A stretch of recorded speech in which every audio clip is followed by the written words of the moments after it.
ನೆರೆದಿರ್ತಕ್ಕಂಥ ಎಲ್ಲರಿಗೂ, ಈ ಸಮಾರಂಭಕ್ಕೆ ಬಂದಿರತಕ್ಕಂಥ ಪ್ರತಿಯೊಬ್ಬರಿಗೂ ಸಹ 69ನೇ ಕನ್ನಡ ರಾಜ್ಯೋತ್ಸವದ ಶುಭಾಶಯಗಳನ್ನ ಕೊಡ್ತಾ, ಈ ನವೆಂಬರ್ ತಿಂಗಳು ಕನ್ನಡದ ಹಬ್ಬ. ಇದೆಲ್ಲರೂ ಹೋಗಿ ಯಾವುದೇ ಕಾಲೇಜಿಂದ ಹಿಡಿದು ಸಂಸ್ಥೆಗಳು, ಶಿಕ್ಷಣ ಸಂಸ್ಥೆಗಳಿಂದ ಹಿಡಿದು ಯಾವುದೇ ಸರ್ಕಾರಿ ಸಂಸ್ಥೆಗಳಲ್ಲೂ ಸಹ ನವೆಂಬರ್ ಪೂರ್ತಿ ಹಬ್ಬ ನಡೀತಾನೆ ಇರುತ್ತೆ. ಮತ್ತು ನಮ್ಮ ರಸ್ತೆಗಳಲ್ಲಿ, ಕರ್ನಾಟಕದ ಬೆಂಗಳೂರಿನ ವಿವಿಧ ರಸ್ತೆಗಳಲ್ಲೂ ಸಹ ಈ ಸಮಾರಂಭಗಳು ನಡೀತಾ ಇದೆ. ಸೊ ಈ ಸಮಾರಂಭ ನವೆಂಬರ್ 30 ಒಳಗಡೆ ಮಾಡಬೇಕು ಅಂತ ಅಂದ್ಬಿಟ್ಟು ಎಲ್ಲರೂ ಎಲ್ಲ ಕಡೆ ನಮ್ಮ ಗಣ್ಯ ಅತಿಥಿಗಳು, ವಿಶೇಷತೆಗಳು ಎಲ್ಲರೂ ಸಹ ತುಂಬಾನೇ ಬ್ಯುಸಿ ಆಗಿಬಿಟ್ಟಿದ್ದಾರೆ. ಹಾಗಾಗಿ ಇಂಥ ಸಂದರ್ಭದಲ್ಲೂ ಸಹ ನಾವು ಬಿಡುವಿಲ್ಲದ ಕಾರ್ಯಕ್ರಮಗಳ ಮಧ್ಯೆನೂ ಸಹ ನಮ್ಮ ಈ ಕರೆಗೆ ಹೋಗ್ಬಿಟ್ಟು ನೆಲಮಂಗಲ ಟೀ ಬೇಗೂರು ಹೇಳ್ತಾರೆ, ರೂರಲ್ ಬರುತ್ತೆ, ಹಳ್ಳಿ ಬರುತ್ತೆ ಅಂತ ಆ ಕಾರ್ಯಕ್ರಮಕ್ಕೆ ನಮ್ಮ ಕರೆಗೆ ಹೋಗ್ಬಿಟ್ಟು ಬಂದಂಥ ಡಾಕ್ಟರ್ ಲಕ್ಷ್ಮೀದೇವರು, ನಮ್ಮ ಹಿರಿಯ ಅಭಿನೇತ್ರಿಯವರು,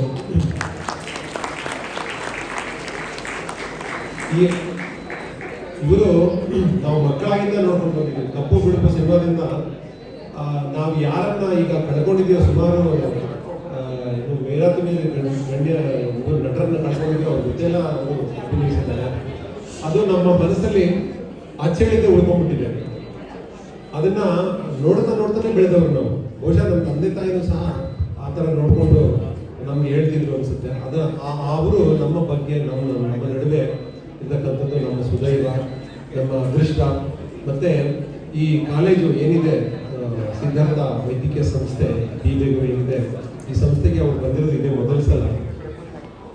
ಬಹುಶಃ ಅಲ್ಲಿ ಮಾತೃ ಸಂಸ್ಥೆ ಅವರ ಇದಕ್ಕೆ ಹೋಗಿದ್ದಾರೆ ಗೊತ್ತಿಲ್ಲ ನನಗೆ, ಕರೆಸಿದರೆ ಗೊತ್ತಿಲ್ಲ. ನಮ್ಮಲ್ಲಿ ಬಂದಿರೋದು ನಮ್ಮೆಲ್ಲ ಅದೃಷ್ಟ ಅಂತ ಭಾವಿಸ್ತಾ ಅವರಿಗೆ ನಿಮ್ಮೆಲ್ಲರ ಪರವಾಗಿ ನನ್ನ ಅನಂತ ವಂದನೆಗಳು ಹೇಳ್ತಾ, ನಮಸ್ಕಾರ ಹೇಳ್ತಾ ಅವ್ರಿಗೆ ಸುಸ್ವಾಗತವನ್ನು ಈ ಮೂಲಕ ನಾನು ಕೋರ್ತಾ ಇದ್ದೀನಿ. ದಯವಿಟ್ಟು ನಮ್ಮ ವೇದಿಕೆ ಲೈಬ್ರರೀಸ್ ಅಂದರೆ ಒಂದು ಪುಷ್ಪಗುಚ್ಛವನ್ನು ಸ್ವೀಕರಿಸಬೇಕು ಅಂತ ನಾನು.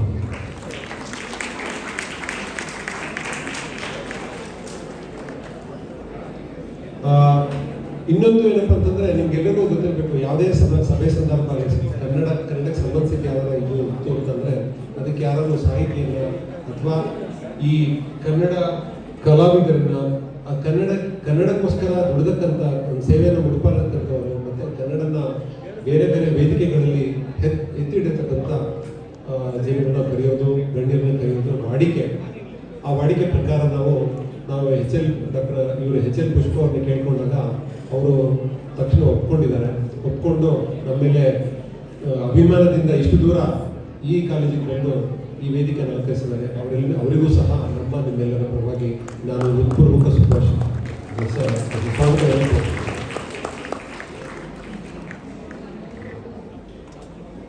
ಹಾಗೆ ನಾನು ಏನು ಹೇಳಿದ್ರು ಸಹ ಅಂದರೆ, ಸಾಮಾನ್ಯವಾಗಿ ಯಾವುದೇ ಕಾರ್ಯಕ್ರಮ ನಾವು ಮಾಡ್ತಾ ಇದ್ದೀವಿ ಅಂತಂದರೆ ನಮ್ಮ ಉಪಕುಲಪತಿಗಳಾದಂಥ ಡಾಕ್ಟರ್ ಲಿಂಗೇಗೌಡರು ಮೊದಲು ನನಗೆ ಹೇಳಿ ಅಂತಾರೆ.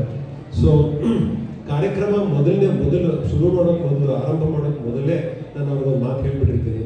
ಅವ್ರು ಎಷ್ಟು ಸರಳ ಮತ್ತು ಸಜ್ಜನಿಕೆ ಮನುಷ್ಯ ಅಂತಂದರೆ, ಈ ಒಂದು ವಾಟ್ಸಪ್ಪಲ್ಲಿ ಕಳಿಸಿ ಸಾಕು, ನನಗೆ ನಾನು ಬರ್ತೀನಿ ಅಂತ ಹೇಳ್ತಾರೆ. ಅಷ್ಟು ಅಭಿಮಾನ ಈ ಕಾಲೇಜಿನ ಬಗ್ಗೆ ಅವ್ರಿಗಿದೆ. ಆ ಅಭಿಮಾನಕ್ಕೆ ನಾವು ಋಣಿ. ಮತ್ತು ಈ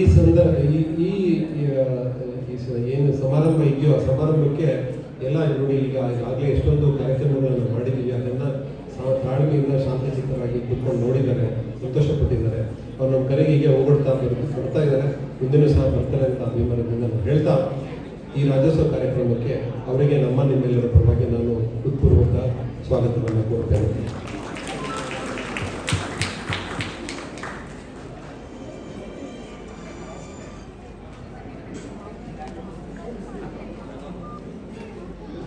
ಹಾಗೆ ನಾವು ಏನೇ ಕನ್ನಡದ ಬಗ್ಗೆ ತುಂಬ ಅಭಿಮಾನ ಇರ್ತಕ್ಕಂಥದ್ದು, ಮತ್ತೆ ಕರ್ನಾಟಕದ ಬಗ್ಗೆ ನಮಗಿಂತ ಹೆಚ್ಚಾಗಿ ಎಲ್ರಿಗಿಂತ ತಿಳ್ಕೊಂಡು ಏನಾದ್ರು ತಪ್ಪು ಮಾಡಿದ್ರೆ ಅಕಸ್ಮಾತ್ ಯಾವ್ದಾದ್ರು ವಿಷಯಗಳು ಬಿಟ್ಟು ಹೋಗ್ತೀವಿ ಅಂತಂದರೆ ಅದನ್ನು ತಕ್ಷಣ ಅಲ್ಲೇ ಲೋಪದೋಷವನ್ನು ತಿಂತಕ್ಕಂಥ, ಮತ್ತು ಯಾವುದೇ ಕಾರ್ಯಕ್ರಮ, ಕನ್ನಡದ ಕಾರ್ಯಕ್ರಮ ಯಾವುದೇ ಇರಲಿ ಕನ್ನಡದಲ್ಲೇ ಮಾತಾಡಿ ಅಂತ ಹೇಳಿ ಹುರಿದುಂಬಿಸ್ತಾ ನಮಗೆ ಸ್ಫೂರ್ತಿಯ ಚಿಲ್ಮೆ ಆಗಿರ್ತಕ್ಕಂಥ, ಮತ್ತು ಸದಾ ಏನು ಬೆನ್ನೆಲುಬು ಅಂತ ಕರಿತೀವೋ ನಾವು, ಬ್ಯಾಕ್ ಬೋನ್ ಅಂತ ಕರಿತೀವೋ ಆಗಿರ್ತಕ್ಕಂಥ ನಮ್ಮ ಹೆಮ್ಮೆಯ ನೆಚ್ಚಿನ ಪ್ರಿನ್ಸಿಪಾಲ್ ಆದ ಡಾಕ್ಟರ್ ದಿವಾಕರ್ ಅವರಿಗೂ ನಮ್ಮ ನಿಮ್ಮೆಲ್ಲ ನಾನು ಹೃತ್ಪೂರ್ವಕ ಶಿಕ್ಷಣ.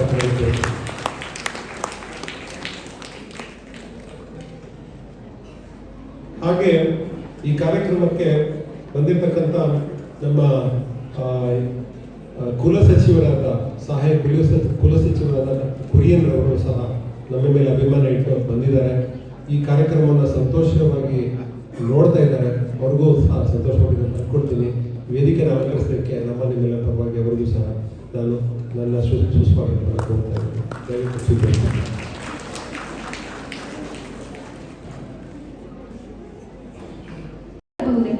ಒಂದು ಆಸೆಯಿಂದ ಎಂಬ GS ಶಿವರುದ್ರಪ್ಪನವರ ಸಾಲುಗಳನ್ನು ನೆನಪಿಸಿಕೊಳ್ಳುತ್ತಾ ಇಂದಿನ ಈ ರಾಜ್ಯೋತ್ಸವ ಕಾರ್ಯಕ್ರಮವನ್ನು ಜ್ಯೋತಿ ಬೆಳಗಿಸುವ ಮೂಲಕ ಉದ್ಘಾಟಿಸಬೇಕೆಂದು ವೇದಿಕೆಯ ಮೇಲಿರುವ ಗಣ್ಯರಲ್ಲಿ ವಿನಮ್ರ ಮನವಿ.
ಧನ್ಯವಾದಗಳು.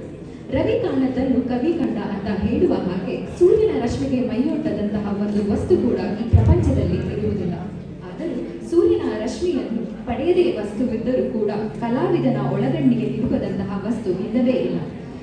ಕಲಾಕ್ಷೇತ್ರಕ್ಕೆ ಎಲ್ಲ ಕಲಾವಿದರ ಕೊಡುಗೆ ಅಪಾರ ಹಾಗೂ ಚಿರಸ್ಮರಣೀಯ. ಅದೇ ರೀತಿಯಲ್ಲಿ ಬೆಳೆದು ಬಂದಿರುವ ಲಕ್ಷ್ಮೀದೇವಿ ಅವರನ್ನು ಕಿರುಪರಿಚಯವನ್ನು ನೀಡಲು ಡಾಕ್ಟರ್ ಶ್ರೀರಾಮ್ ಸರ್ ಅವರನ್ನು ವೇದಿಕೆ ಮೇಲೆ ಬರಮಾಡಿಕೊಳ್ಳುತ್ತೇನೆ.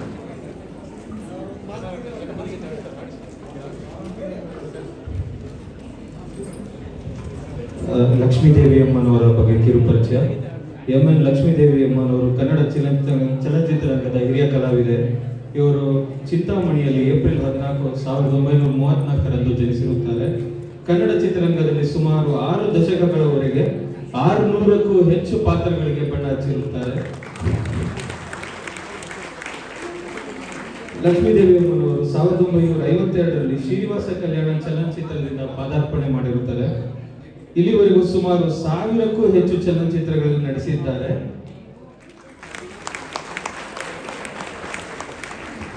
ಹಾಗೂ ಹಲವಾರು ಕಿರುತೆರೆಯ ಧಾರಾವಾಹಿಗಳಲ್ಲಿ ಇಂದಿಗೂ ನಟಿಸುತ್ತಿದ್ದಾರೆ.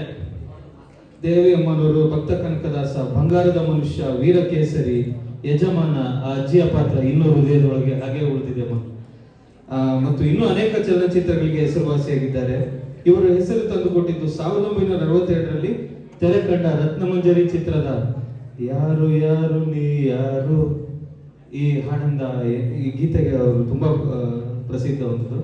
ಇವರು 2001-2ರಲ್ಲಿ ಅತ್ಯುತ್ತಮ ಪೋಷಕ ನಟಿಗಾಗಿ ಕರ್ನಾಟಕ ರಾಜ್ಯ ಚಲನಚಿತ್ರ ಪ್ರಶಸ್ತಿ, 2006-7ರಲ್ಲಿ ಕರ್ನಾಟಕ ಸರ್ಕಾರದಿಂದ ಡಾಕ್ಟರ್ ರಾಜ್ಕುಮಾರ್ ಜೀವಮಾನ ಪ್ರಶಸ್ತಿ ಹಾಗೂ ಹಲವಾರು ಪ್ರಶಸ್ತಿಗಳನ್ನು ಪಡೆದಿರುತ್ತಾರೆ.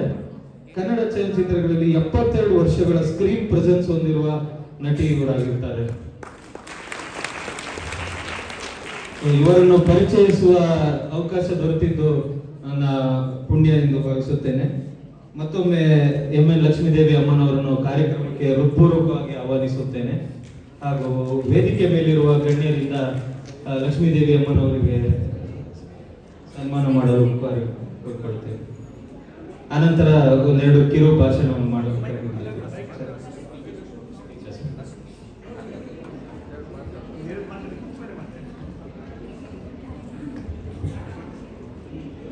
ನನ್ನ ಪ್ರೀತಿಯ ಕಲಾಭಿಮಾನಿಗಳು, ನನ್ನ ಹೃತ್ಪೂರ್ವಕ ವಂದನೆಗಳು. ಅಬ್ಬಬ್ಬ, ಇಷ್ಟೊಂದು ಕಲಾವಿದರು, ನನ್ನನ್ನು ಪ್ರೀತಿಸುವ ಕಲಾವಿದರನ್ನು ಆ ಭಗವಂತ ತೋರಿಸುತ್ತಲ್ಲ. ನನಗೆ ನನ್ನಂಥ ಭಾಗ್ಯಶಾಲಿನೇ ಇಲ್ಲ ಕರ್ನಾಟಕದಲ್ಲಿ.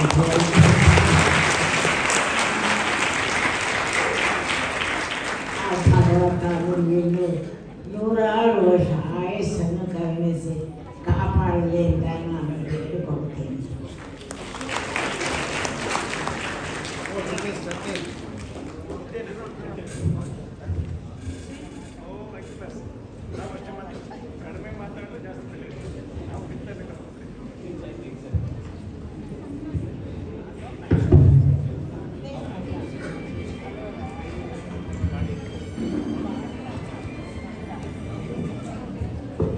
ಈಗ ನಾನು ವೇದಿಕೆ ಮೇಲೆ ನೆರೆದಿರುವಂತಹ ಗಣ್ಯರಲ್ಲಿ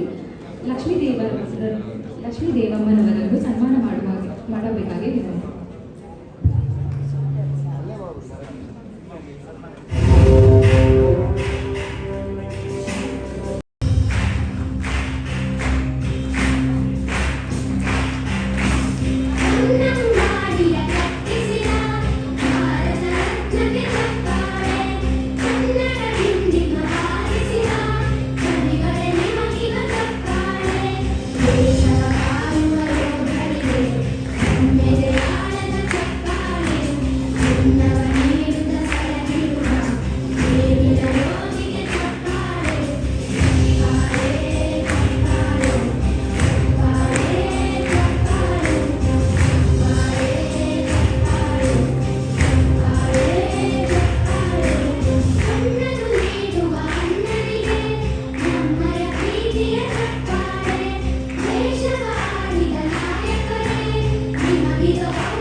ಶ್ರೀಮತಿ ಲಕ್ಷ್ಮೀದೇವನವರಿಗೆ ನಮ್ಮ ಪ್ರಿನ್ಸಿಪಾಲ್ರು ಮತ್ತು ಆರ್ಥೋಪೆಡಿಕ್ ವಿಭಾಗ ಮುಖ್ಯಸ್ಥರಾದ ಇವರು ಮತ್ತು ನಮ್ಮ ಕಾಲೇಜು ನನ್ನ ವೈಯಕ್ತಿಕ ಸಹ ಒಂದು ಸ್ಕೀಮ್ ಕಾಣಿಕೆಯನ್ನು ಧನ ಸಹಾಯವನ್ನು ನಾನು ದಯವಿಟ್ಟು ಸ್ವೀಕರಿಸಬೇಕು ಅಂತ ನಮ್ಮಲ್ಲಿ ಕೇಳಿಕೊಳ್ತೀನಿ.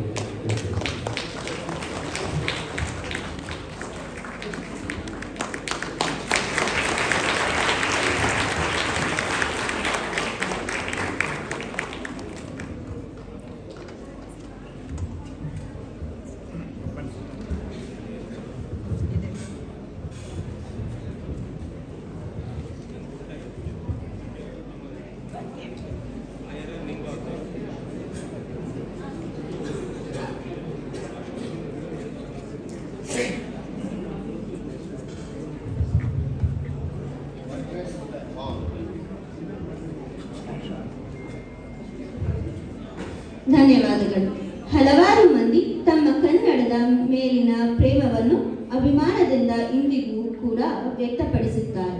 ಇದೇ ನಿಟ್ಟಿನಲ್ಲಿ ಇಲ್ಲೊಬ್ಬ ಕಲಾಭಿಮಾನಿ ತಮ್ಮ ಕನ್ನಡದ ಮೇಲಿನ ಪ್ರೀತಿಯನ್ನು, ಕನ್ನಡದ ಕಿಚ್ಚನ್ನು ಹಚ್ಚಲು ಮುಂಬರುವ ಪೀಳಿಗೆಗಳಿಗೆ ಸಂದೇಶವನ್ನು ಕೊಡುವುದಕ್ಕಾಗಿ ನಿಮ್ಮೆಲ್ಲರೊಂದಿಗೆ ಇದ್ದಾರೆ.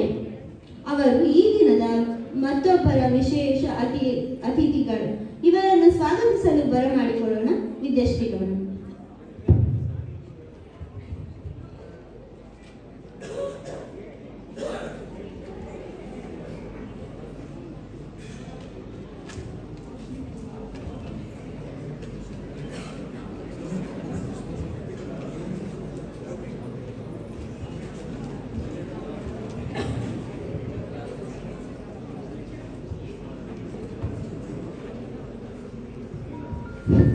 ಸಮಯದ ಅಭಾವದಿಂದ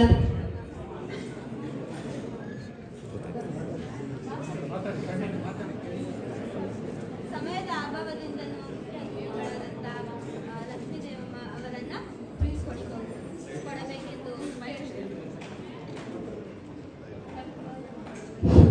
ಸಮಯದ ಅಭಾವದಿಂದ ನಮ್ಮ ಗೌರವ ಅತಿಥಿಗಳಾದ ಲಕ್ಷ್ಮೀದೇವಮ್ಮ ಅವರವರನ್ನ ಬೀಳ್ಕೊಡಿಸಬೇಕೆಂದು ತಾವೆಲ್ಲರೂ ಚಪ್ಪಾಳೆ ಮೂಲಕ ಬೀಳ್ಕೊಡಿಸಿಕೋಬೇಕೆಂದು ಕೇಳಿಕೊಳ್ಳುತ್ತಿದ್ದೇನೆ.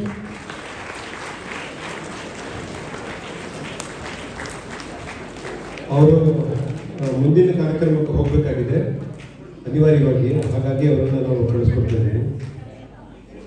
ತದನಂತರ ಕಾರ್ಯಕ್ರಮ ಮುಂದುವರಿಯುತ್ತೆ.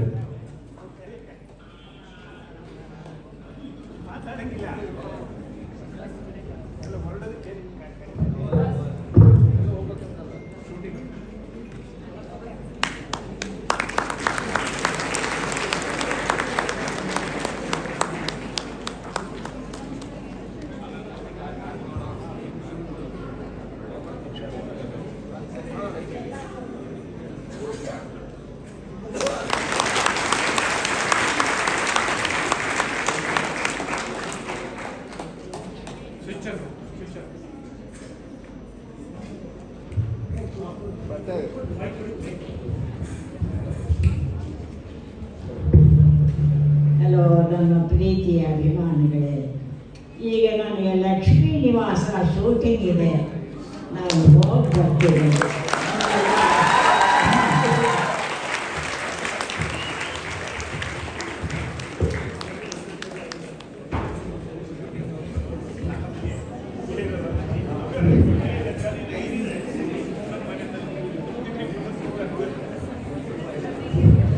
ಈಗ ವಿಜಯಶ್ರೀರವರಿಂದ HL ಪುಷ್ಪರವರ ಕಿರುಪರಿಚಯ.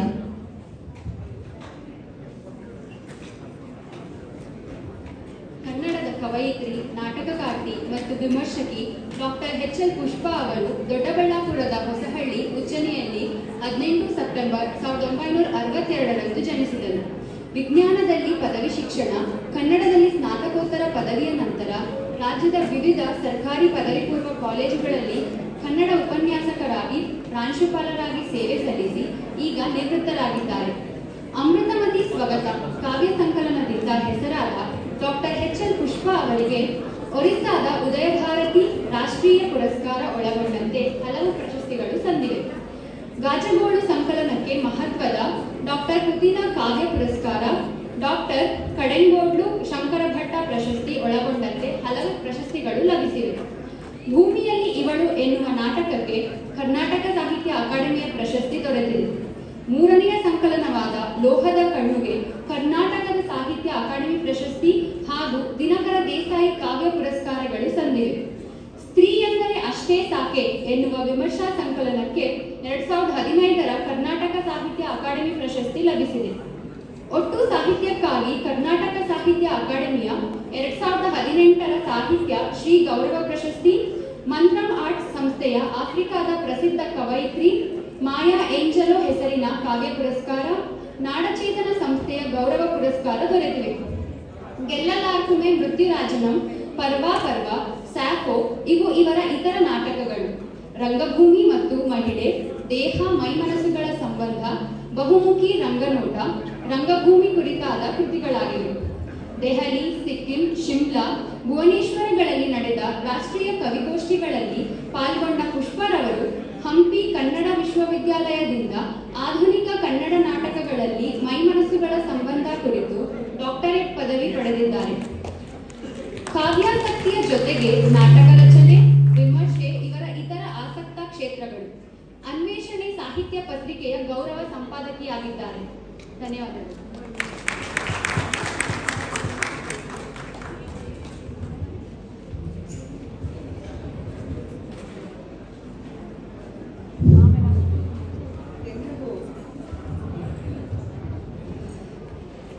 ಎಲ್ರಿಗೂ ನಮಸ್ಕಾರ. 69ನೇ ಕರ್ನಾಟಕ ರಾಜ್ಯೋತ್ಸವಕ್ಕೆ ತಮ್ಮೆಲ್ಲರಿಗೂ ಕೂಡ ಶುಭ ಕೋರಲಿಕ್ಕೆ ನಾನು ಇಷ್ಟಪಡ್ತೀನಿ. ಇದುವರೆಗೆ ತುಂಬ ಅರ್ಥಪೂರ್ಣವಾಗಿ ರಾಜ್ಯೋತ್ಸವವನ್ನು ನೀವು ಆಚರಿಸಿದ್ದೀರಿ. ಸಾಧಾರಣವಾಗಿ ಕಾರ್ಯಕ್ರಮಗಳನ್ನು ನಾವು ಸಮಾರಂಭ ಅಂತೇಳಿ ಕರಿತೀವಿ, ಆದರೆ ಇದು ಸಮಾರಂಭ ಅಲ್ಲ, ಇದೊಂದು ಉತ್ಸವ. ಇದು ಭುವನೇಶ್ವರಿಯ ಉತ್ಸವವನ್ನು ಎಲ್ಲ ಕಿರಿಯ ತಲೆಮಾರು ಎಲ್ಲ ಸೇರಿ ಆಚರಿಸಿದಂತಹ ಸಂದರ್ಭ ಇದೆಯಲ್ಲ, ಬಹಳ ಒಂದು ಸುಂದರವಾದಂತಹ, ನಾವು ನೆನಪಿನಲ್ಲಿ ಇಟ್ಕೊಳ್ಬೇಕಾದಂತಹ ಒಂದು ಅದ್ಭುತವಾದಂತಹ ಒಂದು ಕಾರ್ಯಕ್ರಮ ಅಂತೀವಿ. ಈ ಕಾರ್ಯಕ್ರಮದಲ್ಲಿ ವೇದಿಕೆ ಮೇಲೆ ಹಲವಾರು ಗಣ್ಯರಿದ್ದಾರೆ. ಈಗ ತಾನೇ ನಿರ್ಗಮಿಸಿದಂತಹ ಕನ್ನಡದ ದೊಡ್ಡ ಅಭಿನೇತ್ರಿ, ನಟಿ ಎನ್ ಲಕ್ಷ್ಮೀದೇವಿಯವರು ಹೋಗಿದ್ದಾರೆ. ನೀವು ಅವರನ್ನು ನೋಡಿ, ನಾವು ಕಲಿಯೋದೇನಿದೆ ಅವರನ್ನು ನೋಡಿ ಕಲಿಬೇಕು. ವಯಸ್ಸು ಮತ್ತು ಆ ಕಲಾವಿದ ವೃತ್ತಿಯನ್ನು ನಿರ್ವಹಿಸೋದು ಹೇಗೆ, 90 ವರ್ಷದಲ್ಲೂ ಕೂಡ ಅವರಿಗೆ ನಾನು ಆ್ಯಕ್ಟ್ ಮಾಡೋಕ್ಕೆ ಹೋಗ್ತೀನಿ ಅಂತ ಹೇಳೋದಿದೆಯಲ್ಲ, ಅದು ಬಹಳ ದೊಡ್ಡದು. ನಿವೃತ್ತಿ ಅನ್ನೋದು ದೇಹಕ್ಕೆ ಮತ್ತು ಮನಸ್ಸಿಗೆ ಸಂಬಂಧಿಸಿದಲ್ಲ ಅಂತೇಳಿ, ಮಾಡುವ ಮನಸ್ಸಿದ್ರೆ ಹೇಗೆ ಬೇಕಾದರೂ ಮಾಡಬೇಕು ಅನ್ನೋದಕ್ಕೆ ಲಕ್ಷ್ಮೀದೇವಿಯವರು ಒಂದು ಉದಾಹರಣೆಯಾಗಿ ಕಾಣ್ತಾರೆ ಅಂಥೇಳಿ. ವೇದಿಕೆ ಮೇಲೆ ಉಪಕುಲಪತಿಗಳಾದಂತಹ ಲಿಂಗೇಗೌಡ ಸರ್ ಅವರಿದ್ದಾರೆ, ಪ್ರಾಂಶುಪಾಲರಾದಂತಹ ದಿವಾಕರ್ ಅವರಿದ್ದಾರೆ, ಕುಲ ಸಚಿವರಾದಂತಹ ಕುರಿಯನ್ ಇದ್ದಾರೆ, ಹಾಗೂ ಹಲವಾರು ಗಣ್ಯರು ವೇದಿಕೆ ಮೇಲೆ ಉಪಸ್ಥಿತರಿದ್ದಾರೆ. ಈ ಕಾರ್ಯಕ್ರಮವನ್ನು ಆಯೋಜಿಸಿದಂತಹ ನನ್ನನ್ನು ಇಲ್ಲಿಗೆ ಕರೆದಂತಹ ಡಾಕ್ಟರ್ ನಿತ್ಯಾನಂದ ಅವರಿದ್ದಾರೆ, ಉಪನ್ಯಾಸಕ ವರ್ಗದವರು ನೀವಿದ್ದೀರಿ, ವಿದ್ಯಾರ್ಥಿಗಳಿದ್ದೀರಿ, ನಿಮ್ಮೆಲ್ಲರಿಗೂ ಕೂಡ ನಮಸ್ಕಾರ ಅಂತ ಹೇಳ್ತಾ, ರಾಜ್ಯೋತ್ಸವವನ್ನು ನವಂಬರ್ ತಿಂಗಳು ಬಂತು ಅಂದರೆ ರಾಜ್ಯೋತ್ಸವದ ಒಂದು ಆಚರಣೆಗಳ ಆರಂಭ ಆಗುತ್ತೆ. ನಮ್ಮಲ್ಲಿ ನ್ಯಾಷನಲ್ ಫೆಸ್ಟಿವಲ್ಸ್ ಅಂತ ಕೆಲವಿರುತ್ತೆ, ಸರ್ಕಾರದಿಂದ ನಿರ್ದೇಶಿತವಾಗಿ ಈ ಹಬ್ಬಗಳನ್ನು ನಾವು ಮಾಡಲೇಬೇಕು ಅಂತ ಹೇಳಿ ಇರುತ್ತೆ. ಗಾಂಧಿ ಜಯಂತಿ ಆಗ್ಬೋದು, ಬಸವ ಜಯಂತಿ ಆಗ್ಬೋದು, ಕನಕದಾಸನ ಜಯಂತಿ ಆಗ್ಬೋದು, ಈ ಥರದ್ದೆಲ್ಲ ಇರುತ್ತೆ. ನವಂಬರ್ 1 ಕರ್ನಾಟಕ ರಾಜ್ಯೋತ್ಸವ ನಾಡ ಹಬ್ಬ. ನಮ್ಮಲ್ಲಿ ದಸರಾ ಮತ್ತು ರಾಜ್ಯೋತ್ಸವವನ್ನು ನಾಡ ಹಬ್ಬ ಅಂತೇಳಿ ಕರಿತೀವಿ. ಇದು ಎಲ್ಲರೂ ಜಾತಿ, ಮತ, ಕುಲ, ಅಂತಸ್ತು ಎಲ್ಲವನ್ನ ಮೀರಿ ಈ ನಾಡಿನಲ್ಲಿ ಹುಟ್ಟಿದಂತಹ ಎಲ್ಲ ಕನ್ನಡಿಗರು ಆಚರಿಸಲೇಬೇಕಾದಂತಹ ಹಬ್ಬ ಇದು, ಮನೆ ಹಬ್ಬ ಅನ್ನೋದಿತ್ತು. ಸಾಧಾರಣವಾಗಿ ನಾವು ಮಾತೃಭೂಮಿಗೆ, ತಾಯಿಗೆ ತುಂಬ ಗೌರವವನ್ನು ಕೊಡ್ತೀವಿ. ಆ ಗೌರವ ಹೇಗೆಂದರೆ, ಆಕೆ ನಮಗೆ ಜನ್ಮವನ್ನು ಕೊಟ್ಟವಳು ಮತ್ತು ಈ ಭೂಮಿ ನಮ್ಮನ್ನು ನಿಲ್ಲಲಿಕ್ಕೆ, ಬದುಕಲಿಕ್ಕೆ ಕೊಟ್ಟವಳು ಅಂಥೇಳಿ ತಾಯಿ ಮತ್ತು ಭೂಮಿಯನ್ನು ಒಂದೇ ಅಂಥೇಳಿ ಹೋಲಿಸಿ ಮಾತಾಡ್ತೀವಿ.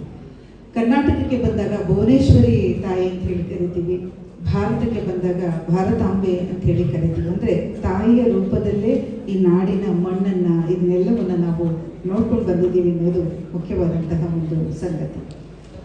ಆರಂಭದಲ್ಲೇ ನೀವು ಎಂಟ್ರೆನ್ಸಲ್ಲಿ ಬಹಳ ಚೆನ್ನಾಗಿ ಕಾರ್ಯಕ್ರಮವನ್ನು ಸಂಭ್ರಮಿಸಿದ್ರಿ, ಆಚರಿಸಿದ್ರಿ. ಒಂದು ಉತ್ಸವ ಅಂದರೆ ಹೀಗೆ ನಡಿಬೇಕು. ಭಾಷಣಗಳೆಲ್ಲ ಕೇಳ್ತಾರೆ, ಜನ ಮರ್ತು ಹೋಗ್ತಾರೆ.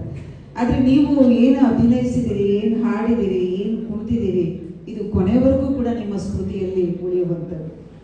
ನಿಮ್ಮನ್ನೆಲ್ಲ ನೋಡಿದಾಗ ನಮ್ಮ ಹಳೆಯ ಕಾಲದ ನೆನಪುಗಳು, ಬಹಳ ಹಿಂದೆ ನಾವು 82ಅಲ್ಲಿ ಡಿಗ್ರಿ ಮಾಡಿದಂಥ ಸಂದರ್ಭಗಳು ಅವೆಲ್ಲ ನೆನಪಿಗೆ ಬರುತ್ತೆ. ಇಡೀ ಒಂದು ಉತ್ಸವವನ್ನು ಆಚರಿಸೋದ್ರ ಮೂಲಕ ಕನ್ನಡದ ಪ್ರಸಿದ್ಧ ಗೀತೆಗಳನ್ನು, ಕನ್ನಡ ಪ್ರಸಿದ್ಧ ನಟರಿಗೆ ರವಿಚಂದ್ರನನ್ನು ಒಳಗೊಂಡು ಎಲ್ಲ ಗೀತೆಗಳನ್ನು ಹಾಡಿದ್ರಿ. ಇತ್ತೀಚಿನ ಹಲವು ಹೊಸ ಹಾಡುಗಳನ್ನು ಕೂಡ ಅಭಿನಯಿಸಿದ್ರಿ. ಒಟ್ಟಾರೆ ಎಲ್ಲರೂ ಕೂಡ ಅಭಿನಯಿಸಿದ್ದು, ಹಾಡಿದ್ದು, ಒಂದು ಗುಂಪು ಸಮೂಹ ಸಂಭ್ರಮಿಸೋದಿದೆಯಲ್ಲ, ಬಹಳ ದೊಡ್ಡದು. ನೀವೆಲ್ಲರೂ ಕೂಡ ವೈದ್ಯಕೀಯ ವಿದ್ಯಾರ್ಥಿಗಳು, ನಾಳೆ ಈ ನಾಡಿನಲ್ಲಿ ಜವಾಬ್ದಾರಿಯುತರ ವೈದ್ಯರಾಗಿ ಹೊರಹೊಮ್ಮುವಂತಹವರು. ನೀವು ಆಚರಿಸುವಂತಹ ರಾಜ್ಯೋತ್ಸವಕ್ಕೆ ಬೇರೆಯದೇ ಒಂದು ಅರ್ಥ ಮತ್ತು ಬೆಲೆ ಅನ್ನೋದು ಇರುತ್ತೆ. ನಾನು ಸುಮಾರು 37 ವರ್ಷಗಳ ಕಾಲ ಕನ್ನಡ ಉಪನ್ಯಾಸಕರಾಗಿ ಕೆಲಸ ಮಾಡಿ, ಆಮೇಲೆ ಪ್ರಾಂಶುಪಾಲನಾಗಿ ಮಾಡಿ, ಬರಹಗಾರರಾಗಿ ನಾವು ಇದೇ ಫೀಲ್ಡಲ್ಲಿ ಇರ್ತೀವಿ. ಕನ್ನಡ ನಮ್ಮ ಒಂದು ವೃತ್ತಿ ಮತ್ತು ಪ್ರವೃತ್ತಿ. ಆದರೆ ನಿಮ್ಮದು ವೃತ್ತಿ ಬೇರೆ, ಪ್ರವೃತ್ತಿಗಳು ಬೇರೆ. ನೀವು ಆಗಲೇ ಕೊಟ್ಟಿರೋದೇ ಬೇರೆ, ಆದರೆ ಇವತ್ತು ಆಚರಿಸ್ತಾ ಇರುವಂತಹ ಈ ಹಬ್ಬ ಇದೆಯಲ್ಲ ಬಹಳ ಖುಷಿ ಕೊಡುವಂಥದ್ದು ಅಂತ ಹೇಳಿ. ನವೆಂಬರ್ ತಿಂಗಳಲ್ಲಿ ರಾಜ್ಯೋತ್ಸವ ಯಾಕೆ ಆಚರಿಸ್ತೀವಿ? ನವೆಂಬರ್ ಆದ್ಮೇಲೂ ಇರುತ್ತೆ, ಡಿಸೆಂಬರು ಮುಂದುವರಿಯುತ್ತೆ, ಈ ಥರದ್ದಿದೆ. ನವೆಂಬರಲ್ಲಿ ಮಾಡ್ಬೇಕು ಅದನ್ನು ಆ್ಯಕ್ಚುಲಾಗಿ. ಆದರೆ ಆನಂತರವೂ ಯಾಕೆ ಅದನ್ನು ಮಾಡ್ತೀವಿ ಅನ್ನುವಂಥದ್ದು. ಕನ್ನಡ ನಾಡು ನುಡಿ ಇದೆಯಲ್ಲ, ಮೊದಲು ಇದನ್ನು ಮೈಸೂರು ರಾಜ್ಯ ಅಂತ ಕರೆಯಲಾಗ್ತಿತ್ತು. ಆಮೇಲೆ ಇದಕ್ಕೆ ಕರ್ನಾಟಕ ಅಂತ ಹೇಳಿ ಹೆಸರನ್ನು ಇಡಲಾಯಿತು. ಮೈಸೂರು ರಾಜ್ಯ ಅಂತ ಕರೆದಿದ್ದಾಗಲಿ, ಇದು ಕರ್ನಾಟಕ ಆಗಿದ್ದಾಗಲಿ ಏಕಾಏಕಿ ಇದ್ದಕ್ಕಿದ್ದಾಗಿ ಒಂದು ದಿನ ನಡೆದಂತಹ ಘಟನೆ ಅಲ್ಲ. ಇದರಿಂದ ಹಲವಾರು ಜನರ ಹೋರಾಟಗಳಿದೆ, ಬಲಿದಾನಗಳಿದೆ, ಇವೆಲ್ಲವೂ ಕೂಡ ಇದೆ. ನಾವು ಅದರ ಫಲಾನುಭವಿಗಳಷ್ಟೇ. ಅವರು ಏನು ಹಿರಿಯರನ್ನು ಮಾಡಿಟ್ಟೋಗಿದ್ದಾರೆ ಅದನ್ನು ಇವತ್ತು ನಾವು ಅನುಭವಿಸ್ತಾ ಇದ್ದೀವಿ ಅಂತ ಹೇಳಲಿಕ್ಕೆ ನಾನು ಇಷ್ಟಪಡ್ತೀನಿ. ವೈದ್ಯಕೀಯಕ್ಕೂ ಮತ್ತು ಸಾಹಿತ್ಯಕ್ಕೂ ನಮ್ಮ ಪರಂಪರೆಯಲ್ಲಿ ಬಹಳ ಒಳ್ಳೆಯ ಸಂಬಂಧ ಇದೆ. ನಿಮಗೆ ಗೊತ್ತಿರೋ ಹಾಗೆ ಡಾಕ್ಟರ್ ಅನುಪಮಾ ನಿರಂಜನ ಹೆಸರನ್ನ ಕೇಳಿರ್ತೀರಿ ನೀವು, ವೈದ್ಯಕೀಯ ವಿದ್ಯಾರ್ಥಿಗಳು ಕೇಳಿರಲೇಬೇಕು. ಯಾಕೆಂದರೆ ಅವರ ಬದುಕು ಮತ್ತು ಹೋರಾಟನೇ ಒಂದು ದೊಡ್ಡ ಕಥನ ಆಗಿ ಬರುತ್ತೆ. ನಿರಂಜನ ಪ್ರಗತಿಶೀಲ ಸಾಹಿತ್ಯದ ಬಹುದೊಡ್ಡ ಲೇಖಕರು, ಹೋರಾಟಗಾರರು. ಅವರ ಹೆಂಡತಿ ಡಾಕ್ಟರ್ ಅನುಪಮಾ ನಿರಂಜನ ಅಂಥೇಳಿ ಪ್ರಸಿದ್ಧ ಕಾದಂಬರಿಕಾರ್ತಿ. ವೈದ್ಯಕೀಯಕ್ಕೆ ಸಂಬಂಧಪಟ್ಟಂತಹ ಹಲವಾರು ಪುಸ್ತಕಗಳನ್ನು, ವೈದ್ಯಕೀಯ ಪುಸ್ತಕಗಳನ್ನು ಬರೆದವರು. ಮುಖ್ಯವಾಗಿ ಆ ಕಾಲದಲ್ಲಿ ಸುಧಾ ವಾರಪತ್ರಿಕೆಯಲ್ಲಿ ಅವರು ವೈದ್ಯಕೀಯದ ಬಗ್ಗೆ ಬರೆದಂತಹ ಲೇಖನಗಳು ಬರ್ತಾ ಇದ್ವು. ಕೇಳು ಕಿಶೋರಿ ಅಂತ ಹೇಳಿ ಒಂದು ಪ್ರಸಿದ್ಧವಾದ ಪುಸ್ತಕ. ಆಮೇಲೆ ದಾಂಪತ್ಯ ದೀಪಿಕೆ ಅನ್ನೋ ಒಂದು ಪುಸ್ತಕ, ಹೊಸದಾಗಿ ಮದುವೆಯಾದವರ ಗಂಡ ಹೆಂಡತಿಯರ ಸಂಬಂಧಗಳು ಹೇಗಿರಬೇಕು ಅನ್ನೋದನ್ನ ಕುರಿತು ಬರೆದಂತಹ ಪುಸ್ತಕ. ಹದಿಹರೆಯಕ್ಕೆ ಬರ್ತಾ ಇರುವಂತಹ ಹೆಣ್ಣು ಮಕ್ಕಳಿಗೆ ಅವರ ದೇಹದಲ್ಲಿ ಆಗುವ ಬದಲಾವಣೆಗಳು, ಋತುಚಕ್ರಗಳು, ಇವನ್ನೆಲ್ಲ ವಿವರಿಸುವಂತಹ ಒಂದು ಪುಸ್ತಕ. ಹೀಗೆ ನೀವು ವಿದ್ಯಾರ್ಥಿಗಳಾದಂತಹ ನೀವು ವೈದ್ಯರಾಗಿ ಸಾಹಿತ್ಯಕ್ಕೆ ಕೊಡುಗೆ ಕೊಟ್ಟಂತಹ ಇಂತಹ ಹಲವಾರು ಮಹನೀಯರನ್ನು ನೀವು ನೋಡಬೇಕಾಗುತ್ತೆ. ಆಮೇಲೆ ಅವರು ಫೆಮಿನಿಸಮ್ ಕಡೆ ತಿಳ್ಕೊಳ್ತಾರೆ. ಫೆಮಿನಿಸಮ್ ಅಂದ್ರೆ ಏನು, ಫೆಮಿನಿಸ್ಟ್ಗಳಂದ್ರೆ ಏನು, ಅವ್ರದ್ದೊಂದು ಮಾಧವಿ ಅನ್ನೋ ಒಂದು ಕಾದಂಬರಿ ಬರುತ್ತೆ. ಮುಂದೆ ನೀವು ಅದನ್ನು ಓದಬೇಕಾದಂತಹ ಒಂದು ಪುಸ್ತಕ. ಹೇಗೆ ಅವರು ಒಬ್ಬ ಜನಪ್ರಿಯ ವೈದ್ಯೆಯಾಗಿ ಈ ಥರದ್ದೆಲ್ಲ ಬರೆಯೋಕ್ಕೆ ಸಾಧ್ಯ ಆಯಿತು ಅನ್ನುವಂಥದ್ದು. ಅವರು ಕ್ಯಾನ್ಸರಿಂದ ಬರಲುತ್ತಿರ್ತಾರೆ, ನಿಮಗೆ ಗೊತ್ತಿದೆ ಅವ್ರ ಕಥೆಗಳು. ಕೊನೆಗಾಲದವರೆಗೂ ಕ್ಯಾನ್ಸರನ್ನು ದೇಹದಲ್ಲಿ ಇಟ್ಕೊಂಡು ತಾನು ಸಾಹಿತ್ಯ ಅನ್ನೋದು ಗೊತ್ತಿದ್ದು ಕೂಡ ನಿರಂತರವಾಗಿ ಸಾಹಿತ್ಯವನ್ನು ಬರೀತಾ ಹೋಗ್ತಾರೆ. ಸಾಹಿತ್ಯಿಕ ಚಟುವಟಿಕೆಗಳಲ್ಲಿ ಅವರು ಭಾಗವಹಿಸ್ತಾ ಹೋಗ್ತಾರೆ. ಒಂದು ದೊಡ್ಡ ಚಾಲೆಂಜನ್ನು ರೀತಿಯಲ್ಲಿ ತಗೊಂಡು ಬದುಕ್ತವರು. ಇಂತಹ ದೊಡ್ಡ ಮಹನೀಯರಿದ್ದಾರೆ ನಮ್ಮಲ್ಲಿ. ಡಾಕ್ಟರ್ ಬೆಸಗಳ್ಳಿ ರಾಮಣ್ಣ ಅಂತ ಹೆಸರು ಕೇಳಿರೋದು. ಅವರು ಕೂಡ ವೈದ್ಯರು, ಕನ್ನಡದ ಪ್ರಖ್ಯಾತ ಲೇಖಕರು. ಅವ್ರ ಮಗ ರವಿಕಾಂತೇಗೌಡ DCP ಆಗಿದ್ದಾರೆ ಈಗ. ಅವರು ಬರೆದಂತಹ ಒಂದು ಕಥೆಯನ್ನು 4 ಸಾಲಿನಲ್ಲಿ ಹೇಳೋದಕ್ಕೆ ನಾನು ಇಷ್ಟಪಡ್ತೀನಿ. ಅವರು ಗಾಂಧಿಯನ್ನ ಕುರಿತು ತುಂಬ ಚಿಂತನೆಗಳನ್ನು ಮಾಡ್ತಾರೆ. ಅವರು ವೈದ್ಯರಾಗಿದ್ದಂತಹ ಸಂದರ್ಭದಲ್ಲಿ ಒಂದು ವಿಚಿತ್ರವಾದಂತಹ ಒಂದು ಕೇಸ್ ಬರುತ್ತೆ. ಒಬ್ಬ ಹುಡುಗ, ಗಾಂಧಿ ಅವರು ನಿರೂಪಣೆ ಮೂಲಕ ಕಟ್ಟಿಕೊಡುವಂತಹ ಕಥೆ ಅದು. ಒಬ್ಬ ಹುಡುಗ ತುಂಬ ವೀಕ್ ಆಗಿರ್ತಾನೆ. ಅವನಿಗೆ ಅದನ್ನ ಡಯಾಗ್ನೋಸ್ ಮಾಡ್ಲಿಕ್ಕೆ ಆಗದೆ ಇರುವಂತಹ ಒಂದು ವಿಚಿತ್ರ ಕಾಯಿಲೆಯಲ್ಲಿ ಅವನು ಬಳಲ್ತಾ ಇರ್ತಾನೆ. ಸಾಧಾರಣವಾಗಿ ಈ ಥರದ ಮಕ್ಕಳನ್ನ ಕಂಡ್ರೆ ಲೇವಡಿ ಮಾಡುವಂತಹ ಒಂದು ವಾತಾವರಣಗಳು ಇರುತ್ತೆ. ಅಲ್ಲಿನ ಡಾಕ್ಟ್ರು ಅವನನ್ನು ಕರೀತಾರೆ. ಅವನ ಶರೀರವನ್ನು, ಅವನ ದೇಹವನ್ನು ನೋಡಿ ತಲೆ ದಪ್ಪ ಇರುತ್ತೆ, ಹೊಟ್ಟೆ ದಪ್ಪ ಇರುತ್ತೆ, ಮೈಯೆಲ್ಲ ಸಣ್ಣ. ಅವನು ಈ ಗ್ರಾಮೀಣ ಪ್ರದೇಶಗಳಲ್ಲಿ ಬಡತನದಲ್ಲಿ ಬದುಕುವಂತಹ ಒಂದು ಚಿತ್ರಣ.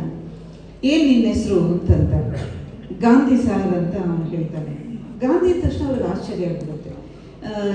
ಗಾಂಧಿಯಲ್ಲಿ ಇವನಲ್ಲಿ ಅಂತ ಹೇಳಿ. ಆದರೆ ಅವನ ಕರುಣಾಜನಕ ಕಥೆ ಹೇಗೆ ಬಿಚ್ಕೊಳ್ತಾ ಹೋಗುತ್ತೆ ಅಂತಂದರೆ, ಡಾಕ್ಟರ್ ಬೆಸಗಳ್ಳಿ ರಾಮಣ್ಣ ಗ್ರಾಮೀಣ ಪ್ರದೇಶಗಳಲ್ಲಿ ತುಂಬ ವರ್ಷಗಳ ಕಾಲ ವೈದ್ಯರಾಗಿ ಕೆಲಸ ಮಾಡ್ತಂಥವ್ರು. ಆ ಬಡತನದ ದಾರುಣ್ಯತೆ, ಆ ಹಾಸ್ಪಿಟಲ್ಗಳಿರುವ ಡಾಕ್ಟರ್ಗಳ ಒಂದು ಬೇಜವಾಬ್ದಾರಿತನಗಳು, ಇವೆಲ್ಲವನ್ನು ಚಿತ್ರಿಸ್ತಾ ಕೊನೆಗೆ ಹುಡುಗ ಹೇಗೆ ಹಸು ನಿಗ್ತಾನೆ ಅನ್ನೋ ಕಥೆಯನ್ನು ಅವರು ಕಟ್ಟಿಕೊಡ್ತಾರೆ. ಇನ್ನೊಂದು ಗಾಂಧಿಯ ಬಗ್ಗೆ ಬರೆದ ಗಾಂಧಿ ಮತ್ತು 3 ಮಂಗಗಳು ಅನ್ನೋ ಒಂದು ಕಥೆಯನ್ನು ಬರೀತಾರೆ. ಕನ್ನಡದ ಬಹುದೊಡ್ಡ ಲೇಖಕರು ಬೆಸಗಳ್ಳಿ ರಾಮಣ್ಣ ಅವರು. ಒಬ್ಬ 3 ಕೋತಿಗಳನ್ನು ಕುಣಿಸುವಂತಹ ಒಬ್ಬ ಇರ್ತಾನೆ. ಗೊತ್ತಲ್ಲ, ಕರಡಿ ಕುಣಿಸ್ಕೊಂಡು ಹೊಟ್ಟೆಪಾಡನ್ನು ಮಾಡೋರು, ಕೋತಿಗಳನ್ನು, ಆಕಳುಗಳು, ಹಸುಗಳನ್ನು ಕುಣಿಸ್ತಾ ಹೊಟ್ಟೆಪಾಡು ಮಾಡ್ಕೊಳ್ಳೋರು, ಇಂಥದ್ದೆಲ್ಲ ಒಂದು ಇದೆ ನಮ್ಮಲ್ಲಿ. 3 ಮಂಗಗಳನ್ನು ಅವನು ಆಟ ಆಡಿಸ್ತಿರ್ತಾನೆ. ಒಂದು ಪೊಲೀಸ್ ಸ್ಟೇಷನ್ ಮುಂದೆ ಕೂತ್ಕೊಂಡು ಮಂಗಗಳ ಆಟ ಆಡಿಸ್ತಿರ್ತಾನೆ. ಅದಕ್ಕೆ ಅವನು ಕಲಿಸಿದ್ದೇನಪ್ಪ ಅಂದರೆ, ಗಾಂಧೀಜಿಯ 3 ಮಂಗಗಳ ಕಲ್ಪನೆ ನಿಮಗೆ ಗೊತ್ತಿದೆಯಲ್ಲ, ಕೆಟ್ಟದನ್ನು ನೋಡೋದಿಲ್ಲ, ಕೇಳೋದಿಲ್ಲ, ಮಾತಾಡೋದಿಲ್ಲ ಅಂತೇಳಿ ಕಣ್ಣು, ಕಿವಿ, ನಾಲಿಗೆಯನ್ನು ಮುಚ್ಚಿಕೊಂಡಂಥ 3 ಮಂಗಗಳು. ಅವನು ಮಾಡಿಸ್ತಾ ಇದ್ದಿದ್ದೇನಪ್ಪ ಅಂದರೆ, ಬರೀ 3 ಮಂಗಗಳ ಮೂಲಕ ಇದೇ ಆಟವನ್ನು, ಒಂದು ಕಿವಿ ಮುಚ್ಕೊಳ್ತಿತ್ತು, ಇನ್ನೊಂದು ಕಣ್ಣು, ಇನ್ನೊಂದು ಬಾಯಿ ಮುಚ್ಕೊಳ್ಳುವಂತಹ ಸ್ವಾತಂತ್ರ್ಯದ ಬಗೆಗಿನ ವಿಚಾರಗಳನ್ನು ಲೇವಡಿ ಮಾಡುವ ಒಂದು ಚಿತ್ರಣ. ಅದನ್ನ ಅವ್ನು ಮಾಡೋದನ್ನ ನೋಡಿ ಪೊಲೀಸ್ ಸ್ಟೇಷನ್ ಅಂದರೆ ಗೊತ್ತಿದೆ, ಭ್ರಷ್ಟಾಚಾರ, ಎಲ್ಲರೂ ಭ್ರಷ್ಟಾಚಾರಿಗಳಿಂದ ಹೇಳಲು ಒಂದು ಕಾಲದಲ್ಲಿ ಅವೆಲ್ಲ ಇರ್ತಾ ಇದ್ದಂತಹ ಸಂದರ್ಭಗಳು. ಪೊಲೀಸರಿಗೆ ಏನಾಗುತ್ತೆ ಅಂದರೆ ತಾವು ಮಾಡೋ ವೃತ್ತಿಗೂ ಈ 3 ಮಂಗಗಳು ಆತ್ಮಸಾಕ್ಷಿಯನ್ನ ಕೆಣಕ್ತಾ ಇದೆಯಲ್ಲ ಅಂಥೇಳಿ ಎತ್ಕೊಂಡೋಗಿ 3 ಮಂಗಗಳು ತೊಗೊಂಡೋಗಿ ಜೈಲಿಗೆ ಹಾಕಿ ಅಂಥೇಳಿ ಹಾಕಿಸ್ಬಿಡ್ತಾರೆ, ಮಂಗಗಳನ್ನ ತಗೊಂಡೋಗಿ ಹಾಕಿಸ್ಬಿಡ್ತಾರೆ, ಇವನನ್ನು ಹಾಕಿಸ್ಬಿಡ್ತಾರೆ. ಆದರೆ ಮಂಗಗಳು ಏನು ಮಾಡುತ್ತೆ ಅಂದರೆ ಏನು ಕೊಟ್ಟರು ತಿನ್ನೋದಿಲ್ಲ, ಉಪವಾಸ ವ್ರತವನ್ನು ಅಲ್ಲಿ ಆರಂಭಿಸ್ಬಿಡ್ತವೆ ಜೈಲಲ್ಲಿ. ಅಂದರೆ ನೀವು ಗಮನಿಸಿ, ಗಾಂಧೀಜಿಯ ಒಂದು ಉಪವಾಸ ಸತ್ಯಾಗ್ರಹ ಏನಿದೆ ಮತ್ತು ಈ ಮಂಗಗಳ ಸತ್ಯಾಗ್ರಹ ಏನಿದೆ, ಕೊನೆಗೆ ಏನು ಮಾಡಿದ್ರು ಅವರ ಮಾಲೀಕನನ್ನು ಅವರು ಹೊರಗಡೆ ಬಿಡೋದಿಲ್ಲ, ಸಂಪರ್ಕ ಸಾಧ್ಯ ಆಗೋದಿಲ್ಲ. ಆ 3 ಮಂಗಗಳು ಉಪವಾಸದಿಂದನೇ ಅಲ್ಲೇ ಹಸು ನಿಗ್ತವೆ, ಪ್ರಾಣ ಬಿಡ್ತವೆ ಅಂತೇಳಿ ಕತೆ ಬರುತ್ತೆ. ಈ ರೀತಿ ಒಂದು ನಮ್ಮಲ್ಲಿ ಡಾಕ್ಟರ್ಸ್ ಯಾರಿದ್ದಾರೆ, ಸಾಹಿತ್ಯವನ್ನು ಎಷ್ಟು ಗಂಭೀರವಾಗಿ ತಗೊಂಡು ಬಂದಂಥವ್ರು ಇದ್ದಾರೆ, ಇವರೆಲ್ಲ ಇದ್ದಾರೆ. Doctor C.M. ಚಂದ್ರಶೇಖರ್ ಹೆಸರನ್ನು ನೀವು ಕೇಳಿದ್ರಿ, ಪ್ರಸಿದ್ಧ ಮನೋಶಾಸ್ತ್ರಜ್ಞರು. ಈ ವಯಸ್ಸಿನಲ್ಲೂ ಕೂಡ ಅವರು ಪುಸ್ತಕಗಳನ್ನು ಬರೀತಾ ಇದ್ದಾರೆ, ಪ್ರವಚನಗಳಿಗೆ ಹೋಗ್ತಾ ಇದ್ದಾರೆ. Doctor H. ಗಿರಿಜಮ್ಮ ಹೆಸರನ್ನು ನೀವು ಕೇಳಿದ್ದು. Doctor H. ಗಿರಿಜಮ್ಮ ಸಾಹಿತ್ಯ ಕ್ಷೇತ್ರದಲ್ಲಿ ತುಂಬ ಕೆಲಸವನ್ನು ಮಾಡಿದಂಥವ್ರು. ಇದು ನಮ್ಮ ದೂರದರ್ಶನ ಚಂದನ ನಮ್ಮ ಕರ್ನಾಟಕಕ್ಕೆ ಬಂದ ಸಂದರ್ಭದಲ್ಲಿ ಅವರು ಮೊದಲು ಸೀರಿಯಲ್ಗಳನ್ನೆಲ್ಲ ಸ್ಕ್ರಿಪ್ಟ್ ಬರೆಯೋದು ಮತ್ತು ಅದನ್ನು ನಿರ್ದೇಶನ ಮಾಡೋ ಕೆಲಸಗಳನ್ನು ಮಾಡ್ತಾಯಿದ್ರು. ಬಹಳ ಚೆನ್ನಾಗಿ ವೈದ್ಯ ವೃತ್ತಿಯನ್ನು ನಿರ್ವಹಿಸಿದವರು, ಅಸಂಖ್ಯಾತ ಕಾದಂಬರಿಗಳನ್ನು ಬರೆದವರು, ಜನಪ್ರಿಯ ವೈದ್ಯರು ಅಂತೇಳಿ ಅವರು ಕರೆಸ್ಕೊಂಡಂಥವ್ರು. ಡಾಕ್ಟರ್ ವಸುಂಧರಾ ಭೂಪತಿ ಹೆಸರು ಕೇಳಿದರೆ ಈಗಲೂ ಅವರು ಸಕ್ರಿಯವಾಗಿರೋದನ್ನು ನಾವು ನೋಡ್ತೀವಿ. ಹೀಗೆ ಸಾಹಿತ್ಯಕ್ಕೂ ಮತ್ತು ವೈದ್ಯಕೀಯಕ್ಕೂ ಸಾಕಷ್ಟು ಸಂಬಂಧಗಳಿವೆ. ನಮ್ಮ ಹೊಟ್ಟೆಪಾಡಿಗಾಗಿ ನಾವು ಒಂದೊಂದು ವಿಷಯಗಳನ್ನು ಆಯ್ಕೆ ಮಾಡ್ಕೊಳ್ತೀವಿ. ಉಪನ್ಯಾಸ ಆಗ್ಬೋದು, ವೈದ್ಯಕೀಯ ಆಗ್ಬೋದು, ಇಂಜಿನಿಯರಿಂಗ್ ಆಗ್ಬೋದು. ಆದರೆ ಅದನ್ನೇ ನೀವು ನಂಬ್ಕೊಂಡು ಬದುಕಬೇಕು ಅಂತ ಏನಿಲ್ಲ. ಹೊಟ್ಟೆಪಾಡಿಗಾಗಿ ಒಂದು ವೃತ್ತಿ, ಆದರೆ ಆತ್ಮದ ಹಸಿವು ಅನ್ನೋದಿರುತ್ತೆ. ಇದೆಲ್ಲ ನಾನು ಪಡ್ಕೊಂಡಿದ್ದೀನಿ ನಿಜ, ಆದರೆ ನನಗಾಗಿ ನಾನು ಏನು ಮಾಡ್ಕೊಂಡಿದ್ದೀನಿ ಅನ್ನೋ ಪ್ರಶ್ನೆ ಹುಡ್ಕೊಂಡಾಗ ಒಂದು ಸಾಹಿತ್ಯ, ಸಂಗೀತ, ನೃತ್ಯ, ಕಲೆ ಇದೆಲ್ಲವೂ ಕೂಡ ನಮ್ಮನ್ನು ಕೈ ಹಿಡಿಯುತ್ತೆ. ನಮ್ಮ ಒಳಗಿನ ನೋವುಗಳನ್ನು ಮರೆಸುವ ಔಷಧವಾಗಿ ಈ ಪ್ರವೃತ್ತಿಗಳು ಕೆಲಸ ಮಾಡುತ್ತೆ ಅಂತ ಹೇಳೋದಕ್ಕೆ ನಾನು ಇಷ್ಟಪಡ್ತೀನಿ. ಹಲವಾರು ಜನ ನಾಡು ನುಡಿಗಾಗಿ ದುಡಿದಿದ್ದಾರೆ, ತಮ್ಮ ಪ್ರಾಣವನ್ನು ಕೊಟ್ಟಿದ್ದಾರೆ. ಸ್ವಾತಂತ್ರ್ಯ ಸಂಗ್ರಾಮದ ಹೋರಾಟದ ಸಂದರ್ಭದಲ್ಲಿ ನಾವು ಗುರುಸುವಂತಹ ಹಲವಾರು ಧೀರರು ನಮ್ಮಲ್ಲಿದ್ದಾರೆ. ಟಿಪ್ಪುವಿನ ಕಥೆಯನ್ನು ನೀವು ಕೇಳಿದ್ದೀರಿ, ಹೈದರಾಲಿ ಕಥೆಯನ್ನು ಕೇಳಿದ್ದೀರಿ. ಟಿಪ್ಪುವನ್ನು ಕುರಿತು ನಡೆದಿರುವ ಚರ್ಚೆಗಳನ್ನು ನೀವು ಗಮನಿಸ್ತಿದ್ದೀವಿ. ಟಿಪ್ಪುವನ್ನು ಒಂದು ಕಡೆ ದೇಶದ್ರೋಹಿ ಅಂತ ಹೇಳ್ತಾರೆ, ಇನ್ನೊಂದು ಕಡೆ ನಾಡಿಗಾಗಿ ತನ್ನ ಪ್ರಾಣವನ್ನು ಬಲಿ ಕೊಟ್ಟವನು ಅಂತ ಹೇಳ್ತಾರೆ. ಅಂದರೆ ನಾವು ಗಮನಿಸಬೇಕಾದೇನು, ನಮ್ಮ ಚರಿತ್ರೆ ಯಾವುದು? ಈ ನಾಡಿಗಾಗಿ ನುಡಿಗಾಗಿ ತಮ್ಮ ಪ್ರಾಣವನ್ನು ಬಲಿ ಕೊಟ್ಟವರು ಯಾರು? ಒನಕೆ ಓಬವ್ವನ ಕತೆ ಬರುತ್ತೆ, ಕೇಳಿದ್ದೀರಿ ನೀವು. ಮೊನ್ನೆ ತಾನೇ ಸರ್ಕಾರ ಒನಕೆ ಓಬವ್ವನ ಉತ್ಸವವನ್ನು ಸಂಭ್ರಮದಿಂದ ಆಚರಿಸಿತು. ಒಂದು ಒನಕೆಯನ್ನೇ ಒಂದು ಅಸ್ತ್ರವನ್ನಾಗಿ ಮಾಡಿಕೊಂಡು ಶತ್ರುಗಳನ್ನು ಹಿಮ್ಮೆಟ್ಟಿಸಿದಂತಹ ಧೀರ ವನಿತೆಯ ಒಂದು ಕತೆ ಬರುತ್ತೆ. ನಾವು ಕನ್ನಡಿಗರಾಗಿ ಮಾಡಬೇಕಾಗಿರೋ ಕೆಲಸ ಏನಂದರೆ, ಇವತ್ತು ನೀವು ನೋಡಿದ್ರಲ್ಲ ಹಲವಾರು ಜನಪದ ನೃತ್ಯಗಳು ನೋಡಿದ್ವಿ. ವೀರಗಾಸೆ ಆಗ್ಬೋದು, ಹುಲಿ ಕುಣಿತ ಆಗ್ಬೋದು, ಪೂಜಾ ಕುಣಿತ ಆಗ್ಬೋದು. ಇವೆಲ್ಲವೂ ಕೂಡ ನಮ್ಮ ನಾಡಿನ ಸಂಸ್ಕೃತಿಯನ್ನು ಎತ್ತಿ ಹಿಡಿಯುವಂತಹ ಒಂದು ಉತ್ಸವಗಳು. ನೀವು ಇದೆಲ್ಲವನ್ನೂ ಮಾಡ್ತಲೇನೆ, ಇದೆಲ್ಲವನ್ನೂ ಭಾಗವಹಿಸ್ತಲೇನೆ ನಮ್ಮ ನಾಡಿನ ಇತಿಹಾಸ ಏನು, ನಮ್ಮ ನಾಡನ್ನು ಆಳಿದಂತಹ ಅರಸರೇ ಅವರು ಯಾವುದಕ್ಕೆ ಪ್ರಸಿದ್ಧರು, ಟಿಪ್ಪುವನ್ನು ಯಾಕೆ ಕುರಿತು ನಾವು ಮಾತಾಡ್ತೀವಿ, ಕಿತ್ತೂರು ರಾಣಿ ಚೆನ್ನಮ್ಮನ ಕುರಿತು ಯಾಕೆ ಮಾತಾಡ್ತೀವಿ, ಇವೆಲ್ಲವನ್ನು ನಾವು ಗಮನಿಸಬೇಕಾಗಿದೆ. ಇದೆಲ್ಲವನ್ನು ನಾವು ನೋಡ್ತಲೇನೆ ನಮ್ಮ ನಾಡು ಕನ್ನಡ ಭಾಷೆ ಇದೆಯಲ್ಲ, ಬೇರೆ ಎಲ್ಲ ಭಾಷೆಗಳಿಗಿಂತ ಬಹಳ ಶ್ರೇಷ್ಠವಾದ ಭಾಷೆ.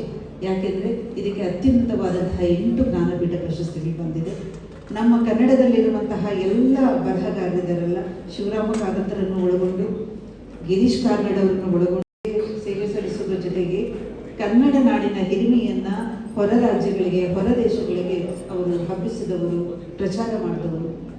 ನಾವೇನು ಮಾಡ್ಬೋದು ರಾಜ್ಯೋತ್ಸವದ ಪರವಾಗಿ ಅಂದರೆ, ನಿಮಗೆ ಬಿಡುವಾದಾಗ UR ಅನಂತಮೂರ್ತಿ ಅವರ ಒಂದು ಕಾದಂಬರಿಯನ್ನು ಓದಿ, ಗಿರೀಶ್ ಕಾರ್ನಾಡ್ ಅವರ ನಾಟಕಗಳು ಬಹಳ ಪ್ರಸಿದ್ಧವಾದ ನಾಟಕಗಳು, ಸಾಧ್ಯಾದ ನಾಟಕಗಳನ್ನು ಓದಿ. ಇವೆಲ್ಲವೂ ಏನಾಗುತ್ತೆ ಅಂದರೆ ನಿಮ್ಮ ಅರಿವನ್ನು, ನಿಮ್ಮ ಬದುಕಿನ ತಾಳ್ಮೆಯನ್ನು, ನೀವು ವೈದ್ಯರಾಗಿ ಗುರುತಿಸ್ಕೊಳ್ಳೋ ಒಂದು ನಿಟ್ಟಿದೆಯಲ್ಲ, ಹಲವಾರು ಸ್ತರಗಳನ್ನು ನಿಮಗೆ ಅದು ಪರಿಚಯ ಮಾಡ್ತಾ ಹೋಗುತ್ತೆ ಅಂತೇಳಿ. ಗಿರೀಶ್ ಕಾರ್ನಾಡ್ ಒಂದು ನಾಟಕ ಅಂಜು ಮಲ್ಲಿಗೆ ಅಂತೇಳಿ, ಅಂಜು ಮಲ್ಲಿಗೆ ಅನ್ನೋ ನಾಟಕ ಒಂದು ಸ್ವಲ್ಪ ಸಣ್ಣದಾಗಿ ಹೇಳೋದಕ್ಕೆ ನಾನು ಇಷ್ಟಪಡ್ತೇನೆ. ಮೊದಲನೇದಾಗಿ ವರ್ಣಭೇದ ಅನ್ನೋದು ಒಂದಿದೆ. ನಿಮ್ಗೆ ಗೊತ್ತಲ್ಲ, ಗಾಂಧಿ ವರ್ಣಭೇದದ ವಿರುದ್ಧ ಹೋರಾಟ ಮಾಡಿದರು ಆಫ್ರಿಕಾದಿಂದ ಬಂದ ನಂತರ ಅಂತೇಳಿ. ಅಂಜು ಮಲ್ಲಿಗೆ ಅನ್ನೋ ಹೆಸರು ಎಷ್ಟು ಸಾಂಕೇತಿಕವಾದದ್ದು ಅಂದರೆ, ಕೆಲವು ಗಿಡಗಳು, ಮರಗಳು ಈ ಸಸ್ಯಶಾಸ್ತ್ರದ ಪ್ರಕಾರ ಬೈದರೆ ಚಿಗುತ್ತಾ ಬಂದೆ, ಬೈದರೆ ಪುಡಿ ಹೊಡಿತಾ ಹೋಗುತ್ತೆ, ಬೈದರೆ ಬೆಳೆಯುತ್ತೆ ಅನ್ನೋದು ಒಂದು ಮಾತಿದೆ. ಅದು ಮಿತ್ತು ಕೂಡ ಹೌದು. ಅಂಜುಮಲ್ಲಿಗೆ ಅಂದರೆ ಭಯಕ್ಕೆ ಹೆದರಿ ಹೂವನ್ನು ಬಿಡುವಂತಹ ಒಂದು ಮರ ಅಂತೇಳಿ ಅದನ್ನು ಇಟ್ಕೊಂಡು ಒಂದು ನಾಟಕವನ್ನು ಹೇಗೆ ಬರೀತಾರೆ ಅಂದರೆ, ಇಲ್ಲಿ ವಾಸಿಸುವಂತಹ ಭಾರತೀಯರು ಬೇರೆ ದೇಶಕ್ಕೆ ಹೋದಾಗ ಅವರ ಸಂಕಟಗಳೇನು ಬಿಕ್ಕಟ್ಟುಗಳೇನು ಅನ್ನುವಂಥದ್ದು, ಅಲ್ಲಿ ಹೋದಾಗ ಆ ಜನ ಈ ಭಾರತೀಯರು ಇಲ್ಲಿ ಬಂದು ನಮ್ಮ ಅವಕಾಶಗಳನ್ನೆಲ್ಲ ಕಿತ್ಕೋತಾ ಇದ್ದಾರಲ್ಲ ಅಂತೇಳಿ ಅವ್ರು ಬೈಯುವಂಥದ್ದು ಇರುತ್ತೆ. ಇದು ಇಬ್ಬರಿಗೂ ಉಭಯ ಸಂಕಟಗಳು. ಈ ಸಂಕಟವನ್ನು ಇಟ್ಕೊಂಡು ಅಲ್ಲಿನವರು ನಮ್ಮನ್ನು ಹೇಗೆ ಸ್ವೀಕರಿಸ್ತಾರೆ, ನಾವು ಅಲ್ಲಿ ಹೋದಾಗ ನಮ್ಮ ಸಂಕಷ್ಟಗಳೇನೋ ಅನ್ನೋ ನಾಟಕವನ್ನು ಗಿರೀಶ್ ಕಾರ್ನಾಡ್ ಅವರು ಬರೀತಾರೆ. ಈ ರೀತಿ ಬರೀತಾ ಅಲ್ಲಿನ ಒಂದು ಒಳಗುದಿಗಳೇನು, ಒಂದು ಹೆಣ್ಣು ಗಂಡಿನ ಸಂಬಂಧಗಳೇನು, ಹೊರದೇಶದಲ್ಲಿ ಯಾವ ರೀತಿ ಈ ಪ್ರಣಯ ಸಂಬಂಧಗಳು ಏರ್ಪಡುತ್ತೆ, ಈ ಥರದ ಹಲವಾರು ವಿಷಯಗಳನ್ನು ಅವರು ತರ್ತಾ ಹೋಗ್ತಾರೆ ಅಂಥೇಳಿ. ಹೀಗೆ ಗಿರೀಶ್ ಕಾರ್ನಾಡ್ ಇದನ್ನು ನೀವು ಓದಿದರೆ, ಶಿವರಾಮ್ ಕಾರಂತರ ಕಾದಂಬರಿಗಳನ್ನು ಓದಿದರೆ ಬದುಕಿನಲ್ಲಿ ಯಾವುದು ಮುಖ್ಯ, ಯಾವುದನ್ನು ಕುರಿತು ನಾವು ಅನ್ವೇಷಣೆ ಮಾಡಬೇಕು ಅನ್ನೋ ಶೋಧಗಳನ್ನು ಅವರು ಕೊಡ್ತಾ ಹೋಗ್ತಾರೆ. ಒಂದು 30-35 ಆದ ನಂತರ ಬದುಕಿನ ಬಗ್ಗೆ ತೀವ್ರವಾದ ಒಂದು ಆಲೋಚನೆಗಳಿಗೆ ನಾವು ತೊಡಗ್ತೀವಿ. ನಾನು ಏನಾಗಿದ್ದೀನಿ, ನನಗೇನು ಬೇಕಾಗಿದೆ ಅನ್ನೋ ಪ್ರಶ್ನೆಗಳು ಉಟ್ಕೊಂಡಾಗ ಈ ತತ್ವಜ್ಞಾನ, ಈ ಸಂಗೀತ, ಕಲೆ, ಮ್ಯೂಸಿಕ್ ಇವೆಲ್ಲವೂ ಕೂಡ ನಿಮ್ಮ ಕೈ ಹಿಡಿಯುತ್ತೆ ಅಂತ ಹೇಳಲಿಕ್ಕೆ ನಾನು ಇಷ್ಟಪಡ್ತೀನಿ. ಕನ್ನಡ ಭಾಷೆಯಲ್ಲಿ ನಿಮಗೆ ಗೊತ್ತಿರೋ ಹಾಗೆ ಆಡು ಕನ್ನಡ ಅಂತೇಳಿ ನಾವು ಬಳಸ್ತಿರ್ತೀವಿ. ಅದಲ್ಲದೇ ಪ್ರಾದೇಶಿಕ ಕನ್ನಡ ಹಲವಾರು ರೀತಿಯಲ್ಲಿ ಇರೋದನ್ನು ನಾವು ಗಮನಿಸ್ತೀವಿ. ಮಂಡ್ಯ ಕಡೆ ಹೋದರೆ ಮಂಡ್ಯದ ಕನ್ನಡ, ಕೋಲಾರ ಕಡೆ ಹೋದರೆ ಕೋಲಾರದ್ದು, ಬೀದರ್ ರಾಯಚೂರು ಕಡೆ ಹೋದರೆ ಒಂಥರ ಕನ್ನಡ, ಮಂಗಳೂರು ಕಡೆ ಹೋದರೆ ಇನ್ನೊಂದು ಕನ್ನಡ. ಕನ್ನಡ ಭಾಷೆಯ ವೈಶಿಷ್ಟ್ಯ ಏನಪ್ಪ ಅಂದರೆ ಇವೆಲ್ಲವನ್ನೂ ಒಳಗೊಂಡು ತನ್ನ ಕನ್ನಡತನವನ್ನು ಎತ್ತಿ ಹಿಡಿಯುವಂಥದ್ದು ಅಂತೇಳಿ, ಎಲ್ಲರನ್ನೂ ತನ್ನಲ್ಲಿ ಸೇರಿಸಿಕೊಂಡು ಕನ್ನಡದ ಮಹತ್ವವನ್ನು ಅದು ಎತ್ತಿ ಹಿಡಿದಿದೆ ಅಂಥೇಳಿ. ನಾಡು ನುಡಿಯ ವಿಷಯ ಬಂದಾಗ ಕರ್ನಾಟಕದ ಅಸ್ಮಿತೆಯನ್ನು ಎತ್ತಿಡಿಯುವಂತಹ ವ್ಯಕ್ತಿತ್ವಗಳು ಎರಡು. ಒಂದು ಚಲನಚಿತ್ರ ಕ್ಷೇತ್ರದಲ್ಲಿ ಡಾಕ್ಟರ್ ರಾಜ್ಕುಮಾರ್ ಒಬ್ಬರು, ಸಾಹಿತ್ಯ ಕ್ಷೇತ್ರದಲ್ಲಿ ಕುವೆಂಪು ಇವರನ್ನು ನೀವು ನೆನಪಿಸ್ಕೊಳ್ಳೇಬೇಕು. ಯಾಕಂದರೆ ಕರ್ನಾಟಕ ಅಂದರೆ ಮೂಡುವ ಎರಡೇ ಚಿತ್ರಗಳಂದರೆ ಇವೇನೇನೆ. ರಾಜ್ಕುಮಾರ್ ಯಾಕೆ ನನಗೆ ಮುಖ್ಯ ಆಗ್ತಾರೆ ಅಂದರೆ, ಚಲನಚಿತ್ರ ಇದಕ್ಕೆ ಅದರದೇ ಪರಂಪರೆ ಇದೆ. ಈಗ ಲಕ್ಷ್ಮೀದೇವರು ಸುಮಾರು 600ಕ್ಕೂ ಹೆಚ್ಚು ಫಿಲ್ಮ್ಗಳನ್ನು ಆ್ಯಕ್ಟ್ ಮಾಡ್ಕೊಂಡು ಬಂದಿದ್ದಾರೆ. ಅವರು ಮೊದಲು ಗಾಯಕಿಯಾಗಿ ಮಾಡಿದವರು, ಜೀವನ ಆರಂಭ ಮಾಡಿದವರು, ಆಮೇಲೆ ನೃತ್ಯಗಾತಿಯಾಗಿ ಮಾಡಿದವರು, ಆಮೇಲೆ ಶ್ರೀನಿವಾಸ ಕಲ್ಯಾಣದ ಮೂಲಕ ಅವರು ನಟನೆಗೆ ಕಾಲಿಡ್ತಾರೆ. ಡಾಕ್ಟರ್ ರಾಜ್ಕುಮಾರ್ ವೃತ್ತಿ ರಂಗಭೂಮಿಯಿಂದ ಬಂದಂತಹ ಒಬ್ಬ ನಟ. ಆನಂತರ ಒಬ್ಬ ಮೇರು ನಟ. ರಾಜ್ಕುಮಾರನ್ನು ಕುರಿತು ಮಾತಾಡಬೇಕಾದ್ರೆ ನಾವು ಮೇರು ನಟ ಅಂತಲೇ, ವರ ನಟ, ಮೇರು ನಟ ಅಂಥೇಳಿ ಅವರನ್ನು ಕರಿತೀವಿ. ಕುವೆಂಪು ಅವ್ರ ಬಗ್ಗೆ ಮಾತಾಡಬೇಕಾದ್ರೆ ರಾಷ್ಟ್ರಕವಿ, ಯುಗ ನಿರ್ಮಾಪಕ ಕವಿ ಅಂತ ಹೇಳಿ ಕರಿತೀವಿ. ಯಾಕೆ ಈ ವಿಶೇಷಣಗಳಿಂದ ಅವರನ್ನು ಕರಿತೀವಿ ಅಂತೇಳಿ, ಚಲನಚಿತ್ರ ರಂಗದಲ್ಲಿ ತನ್ನದೇ ಆದಂತಹ ಒಂದು ಹಾದಿಯನ್ನು ನಿರ್ಮಿಸಿದವರು ರಾಜ್ಕುಮಾರ್. ಒಳ್ಳೆಯ ಕಾದಂಬರಿಗಳ ಆಯ್ಕೆ, ಎಲ್ಲ ಜನಸಾಮಾನ್ಯರನ್ನು ತಲುಪುವ ಒಂದು ಚಲನಚಿತ್ರದಲ್ಲಿ ಚಲನಚಿತ್ರ ಮಂದಿರದಲ್ಲಿ ಕೂತು ಚಲನಚಿತ್ರ ನೋಡಿದರೆ ಇಡೀ ಒಂದು ಕುಟುಂಬ ಕೂತು ನೋಡಬಲ್ಲಂತಹ, ಸಹ್ಯವಾಗಬಲ್ಲಂತಹ ಚಿತ್ರಗಳನ್ನು ಅವರು ತೆಗೆದರು. ಆ ಕಾರಣಕ್ಕಾಗಿ ಇವತ್ತೂ ನಾವು ರಾಜ್ಕುಮಾರ್ನ ನೆನಪಿಸ್ಕೋತೀವಿ, ಪುನೀತ್ ರಾಜ್ಕುಮಾರನ್ನು ಕುರಿತು ಮಾತಾಡ್ತೀವಿ. ಇದ್ಯಾಕೆ ಇವರು ರಾಜ್ಕುಮಾರನ್ನು ಹೊಗಳ್ತಾರೆ ಅಂತ ಅನ್ಕೋಬೇಡಿ. ಯಾಕೆಂದರೆ ಇವರೆಲ್ಲ ನಾಡಿಗೆ ನುಡಿಗೆ ಸೇವೆಯನ್ನು, ಒಂದು ಅವರದೇ ಆದಂತಹ ಸದಭಿರುಚಿಯನ್ನು ಹುಟ್ಟು ಹಾಕಿದಂತಹ ಕಲಾವಿದರು ಅಂಥೇಳಿ. ಪ್ರಸಿದ್ಧ ಗಾಯಕರುಗಳು ನಮ್ಮಲ್ಲಿದ್ದಾರೆ. ಕುವೆಂಪು ನಿಮಗೆ ಗೊತ್ತಿದೆ, ದೊಡ್ಡ ಕ್ರಾಂತಿಯನ್ನು ಮಾಡಿದವರು, ರಾಷ್ಟ್ರಕವಿ ಅಂತೇಳಿ ಕರೆಸ್ಕೊಂಡಂತಹ ವ್ಯಕ್ತಿ. ಮೊದಲನೇ ಬಾರಿಗೆ ಒಬ್ಬ ಮಲೆನಾಡಿನ ಒಬ್ಬ ಸಾಮಾನ್ಯ ಗೌಡನೊಬ್ಬ ಜ್ಞಾನಪೀಠ ಪ್ರಶಸ್ತಿಯನ್ನು ಪಡೀಲಿಕ್ಕೆ ಸಾಧ್ಯ ಅನ್ನೋದನ್ನು ಪ್ರೂವ್ ಮಾಡಿದಂಥವ್ರು. ಅವರು ರಸಋಷಿ ಅಂತ ಹೇಳಿ ಕೂಡ ಅವರನ್ನು ಕರೆಯಲಾಗುತ್ತೆ. ಇಡೀ ಬದುಕನ್ನು ಸಾಹಿತ್ಯಕ್ಕಾಗಿ ಮೀಸಲಿಟ್ಟವರು, ಪ್ರಕೃತಿಯ ವರ್ಣನೆಗೆ ತೊಡಗಿದವರು. ಅವರ ರಾಮಾಯಣ ದರ್ಶನ ಕೃತಿ ನಿಮಗೆ ಗೊತ್ತಿದೆ, ಅದು ಓದಲೇಬೇಕಾದದ್ದು. ನಿಮಗೆ ಹಳೆಗಂಧ ಕಾವ್ಯ ಓದಲಿಕ್ಕೆ ಕಷ್ಟ ಆದರೆ ಅವರ ಮುಖ್ಯವಾದಂತಹ ಕಾದಂಬರಿಗಳಿವೆ. ಮಲೆಗಳಲ್ಲಿ ಮದುಮಗಳು ಮತ್ತು ಕಾನೂರು ಸುಬ್ಬಮ್ಮ ಹೆಗ್ಗಡತಿ ಅನ್ನುವಂಥದ್ದು. ಆ ಎರಡು ಕೃತಿಗಳನ್ನು ಒಂದಲ್ಲ ಒಂದು ಬಾರಿ ನಿಮ್ಮ ಜೀವನದಲ್ಲಿ ನೀವು ಓದಲೇಬೇಕಾಗತ್ತೆ. ಯಾಕೆ ಅದು ಓದಿದ ಮೇಲೆ ಗೊತ್ತಾಗುತ್ತೆ ನಿಮಗೆ ಯಾಕೆ ಇದನ್ನು ನಾವು ಓದಬೇಕು ಅಂಥೇಳಿ. ಓದಲಿಲ್ಲ ಅಂದರೆ ಅವಕಾಶಗಳನ್ನು, ಒಂದು ಯಾವುದೋ ಒಂದು ಕಳೆದ ಕಾಲದ ಒಂದು ಜೀವನವನ್ನು ಓದ್ತಾ ಅನುಭವಿಸೋ ಒಂದು ಅವಕಾಶವನ್ನು ನಾವು ಕಳ್ಕೊಳ್ತೀವಿ ಅಂಥೇಳಿ. ಅವ್ರದ್ದೊಂದು ಜಲಗಾರದ ಒಂದೆರಡು ಸಾಲುಗಳನ್ನ ಹೇಳಿಬಿಟ್ಟು ನನ್ನ ಮಾತನ್ನು ಮುಗಿಸ್ತೇನೆ. ಜಲಗಾರ ಅವರ ಪ್ರಖ್ಯಾತವಾದಂತಹ ಒಂದು ನಾಟಕ, ಒಂದು ಸಣ್ಣ ನಾಟಕ. ಜಲಗಾರ ಅಂದರೆ ಬೀದಿಯಲ್ಲಿ ಕಸ ಗುಡಿಸೋರು ಇರ್ತಾರಲ್ಲ, ಅವರು ಪೌರ ಕಾರ್ಮಿಕರನ್ನು ಜಲಗಾರರು ಅಂತ ಹೇಳಲಾಗುತ್ತೆ. ಆ ಇಡೀ ನಾಟಕ ಹೇಗೆಂದರೆ 2 ಸೀನಲ್ಲಿರುತ್ತೆ. ಒಂದು ದೇವಸ್ಥಾನಕ್ಕೆ ಹೋಗುವ ಮತ್ತು ದೇವಸ್ಥಾನದಿಂದ ಹಿಂತಿರುಗಿ ಬರುವ 2 ರೀತಿಯ ರೀತಿಯ ಒಂದು ನಡೆಯನ್ನು ಉಳ್ಳಂತಹ ನಾಟಕ. ಶಿವರಾತ್ರಿ ನಿಮಗೆ ಗೊತ್ತಿದೆ, ಪ್ರತಿ ಶಿವರಾತ್ರಿ ಸಂಜೆ ಉಪವಾಸ ಮಾಡಿದ ನಂತರ ಶಿವನನ್ನು ನೋಡಿದ ನಂತರ ಉಪವಾಸ ವ್ರತ ಮುಗಿಯುತ್ತೆ ಅನ್ನೋಂಥದ್ದು ನಮ್ಮಲ್ಲಿನ ಒಂದು ಪದ್ಧತಿ. ಒಬ್ಬ ಜಲಗಾರ ಕಸ ಗುಡಿಸ್ತಾ ಇರ್ತಾನೆ. ಕಸ ಗುಡಿಸುವ ಸಂದರ್ಭದಲ್ಲಿ ದೇವಸ್ಥಾನಕ್ಕೆ ಹೊರಟಂತಹ ಒಬ್ಬ ಬ್ರಾಹ್ಮಣ, ಒಬ್ಬ ಬೇರೆ 4-5 ಜನ ಬರ್ತಾರೆ. ಅವರೆಲ್ಲರೂ ಕೂಡ ಜಲಗಾರನನ್ನು ನೋಡ್ತಾ, ನೀನು ದೇವಸ್ಥಾನಕ್ಕೆ ಬರಲ್ವಾ, ನಾವು ಹೋಗ್ತಾ ಇದ್ದೀವಿ ಅಂತ ಕರೀತಾರೆ. ಇಲ್ಲ ಇಲ್ಲ, ನೀವು ಹೋಗಿ ನಾನು ಬರ್ತೀನಿ ಅಂತ 4-5 ಜನಕ್ಕೆ ಇದೇ ರೀತಿ ಉತ್ತರವನ್ನು ಅವ್ನು ಕೊಡ್ತಾರೆ. ಆಮೇಲೆ ಅವರು ಹಿಂತಿರುಗಿ ದೇವಸ್ಥಾನವನ್ನು ಮುಗಿಸ್ಕೊಂಡು ಹಿಂತಿರುಗಿ ಬಂದಾಗಲೂ ಕೂಡ ಅವನು ಕಸ ಗುಡಿಸ್ತಲೇ ಇರ್ತಾರೆ. ಶಿವ, ನಮ್ಮಲ್ಲಿ ಪೌರಾಣಿಕ ಕಥೆಗಳ ತಕ್ಷಣ ಅದಕ್ಕೆ ಒಂದು ಕೊಡ್ತಾರೆ. ಶಿವ ಇವನ ಭಕ್ತಿಯನ್ನು, ಕಾಯಕ ನಿಷ್ಠೆಯನ್ನು ಮೆಚ್ಚಿ ಪ್ರತ್ಯಕ್ಷನಾಗ್ತಾನಂತೆ ಅವನ ಮುಂದೆ, ತನ್ನ ನಿಜವಾದ ವೇಷದಲ್ಲಿ ಪ್ರತ್ಯಕ್ಷನಾಗಿ ಅವನು ಹೇಳ್ತಾನೆ, ನೀನೇನಾದರೂ ವರ ಕೇಳು ಅಂತೇಳಿ ಕೇಳ್ತಾನೆ. ಅವನು, ನಾನು ಹೊರಗಿರ ಏನು ಬೇಡಪ್ಪ, ನಾನು ದುಡಿತೀನಿ, ದುಡಿದು ಬಂದಂತಹ ಹಣದಲ್ಲಿ ನಾನು ಬದುಕ್ತೀನಿ, ಯಾವ ವರನೂ ನನಗೆ ಬೇಡ ಅಂತ ಹೇಳ್ತಾನೆ. ಮತ್ತು ನಾನು ಮಾಡುವ ಕಾಯಕದಲ್ಲೇ ನಾನು ಕೈಲಾಸವನ್ನು, ನೀನಾದಕ್ಕೆ ನೀನು ದೇವಸ್ಥಾನಕ್ಕೆ ಹೋಗಲಿಲ್ಲ ಅಂತ ಈ ಶಿವ ಕೇಳ್ತಾನೆ. ಇಲ್ಲ ಇಲ್ಲ, ಶಿವನನ್ನು ಅಲ್ಲೇ ಕಾಣಬೇಕಾಗಿಲ್ಲ, ಮಾಡುವ ಕೆಲಸದಲ್ಲೇ ಶಿವನನ್ನು ಕಾಣ್ಬೋದು ಅಂಥೇಳಿ. ಹೀಗೆ ಒಂದು ವೃತ್ತಿ, ಇದನ್ನು ಒಂದು ಜಲಗಾರನ ಒಂದು ಕೆಲಸ ಕೂಡ ಹೇಗೆ ಶ್ರೇಷ್ಠ, ಉಳಿದೆಲ್ಲ ದೊಡ್ಡ ದೊಡ್ಡ ವೃತ್ತಿಗಳಿಗಿಂತ ಒಬ್ಬ ಕಸ ಗುಡಿಸುವವನ ಶ್ರೇಷ್ಠತೆಯು ಕೂಡ ಹೇಗೆ ಮುಖ್ಯ ಅನ್ನೋದನ್ನು ಈ ನಾಟಕದಲ್ಲಿ ಅವರು ಕಟ್ಕೊಳ್ತಾರೆ. ಹೀಗೆ ಕನ್ನಡ ರಾಜ್ಯೋತ್ಸವವನ್ನು ಆಚರಿಸೋದು ಅಂದರೆ ಕನ್ನಡ ಕವಿಗಳನ್ನು, ಕನ್ನಡ ನಟರನ್ನು, ಕನ್ನಡದ ಪರಂಪರೆಯ ಒಂದು ಸಂಸ್ಕೃತಿ, ಜನಪದ ಸಾಹಿತ್ಯ ಇವೆಲ್ಲವನ್ನು ಸಂಭ್ರಮಿಸೋದು, ಇಡೀ ನಮ್ಮ ಪರಂಪರೆ ಇವತ್ತು ಹೇಗೆ ಬೆಳೆದು ಬಂದಿದೆ ಅಂತೇಳಿ ಅಧ್ಯಯನ ಮಾಡೋದು, ಈ ನಾಡಿಗಾಗಿ ದುಡಿದಂತಹ ವೀರರು ಯಾರಿದ್ದಾರೆ, ಮುಖ್ಯರಾದಂತಹ ರಾಜಕಾರಣಿಗಳು ಯಾರಿದ್ದಾರೆ, ಕರ್ನಾಟಕ ಅನ್ನೋ ಹೆಸರು ಬರೋದ್ರಿಂದ ದೇವರಾಜ ಅರಸು ಅವರದ್ದು ತುಂಬ ದೊಡ್ಡ ಹೋರಾಟ ಇದೆ. ಹೀಗೆ ಒಂದಲ್ಲ ಒಂದು ರೀತಿಯಲ್ಲಿ ವಿಜ್ಞಾನಿಗಳಿದ್ದಾರೆ, ಎಲ್ಲರೂ ಕೂಡ ಇವರು ಸೇವೆಯನ್ನು ಸಲ್ಲಿಸಿದ್ರು. ಇವರೆಲ್ಲರನ್ನು ಸ್ಮರಿಸಿಕೊಳ್ಳೋದ್ರ ಮೂಲಕ ನಾವು ರಾಜ್ಯೋತ್ಸವವನ್ನು ಅತ್ಯುತ್ತಮವಾಗಿ ಆಚರಿಸ್ಬೋದು ಅಂಥೇಳಿ ಅನಿಸುತ್ತೆ. ಕನ್ನಡಿಗರ ಬಗ್ಗೆ ಒಂದು ಮಾತಿದೆ, ಅವರು ವಿಶಾಲ ಹೃದಯಗಳು, ಉದಾರ ಮನಸ್ಕರು, ಯಾರನ್ನು ಬಂದರೂ ಕೂಡ ಸ್ವಾಗತಿಸುವಂಥವರು ಅನ್ನೋ ಒಂದು ಮಾತಿದೆ. ಅವರು ಸ್ವಾಭಿಮಾನಿಗಳು ಹೌದು, ಆದರೆ ಕನ್ನಡದ ವಿಷಯಕ್ಕೆ ತೊಂದರೆ ಬಂದಾಗ, ನಾಡು ನುಡಿಯ ವಿಷಯಕ್ಕೆ ತೊಂದರೆ ಬಂದಾಗ ಅವರು ಬೀದಿಗಿಳಿದು ಹೋರಾಟವನ್ನು ಮಾಡಬಲ್ಲಂತಹ ಉಗ್ರ ಚಳುವಳಿಕಾರರು ಕೂಡ ಹೌದು ಅಂತ ಹೇಳ್ತಾ, ಇವತ್ತು ನೀವು ಕನ್ನಡ ರಾಜ್ಯೋತ್ಸವ ನಿಜವಾಗಿಯೂ ಒಂದು ಅರ್ಥಪೂರ್ಣವಾಗಿ ಹೇಗೆ ಮಾಡ್ಬೋದು, ಎಲ್ಲ ವಿದ್ಯಾರ್ಥಿಗಳು ಕೂಡ ಸಂಭ್ರಮಿಸಿ ಹಾಡ್ತಾ ಕುಣಿತ ಮಾಡಿದಂತಹ ಈ ಒಂದು ರಾಜ್ಯೋತ್ಸವ ನಿಜವಾಗ್ಲೂ ಯಶಸ್ವಿಯಾಗಿದೆ ಅಂತ ಹೇಳ್ತಾ, ಇದನ್ನೆಲ್ಲ ನೋಡೋದಕ್ಕೆ ಕೇಳೋದಕ್ಕೆ ಅವಕಾಶ ಮಾಡಿಕೊಟ್ಟಂತಹ ತಮ್ಮೆಲ್ಲರಿಗೂ ಕೂಡ ನಾನು ವಂದಿಸ್ತಾ, ಮುಖ್ಯವಾಗಿ ನನ್ನನ್ನು ಕರೆದಂತಹ ನಿತ್ಯಾನಂದ ಅವರು ಕೂಡ ನನ್ನ ನಮಸ್ಕಾರಗಳನ್ನು ಹೇಳ್ತಾ ನಾನು ಮಾರ್ಪಡಿಸ್ತೇನೆ. ನಮಸ್ಕಾರ.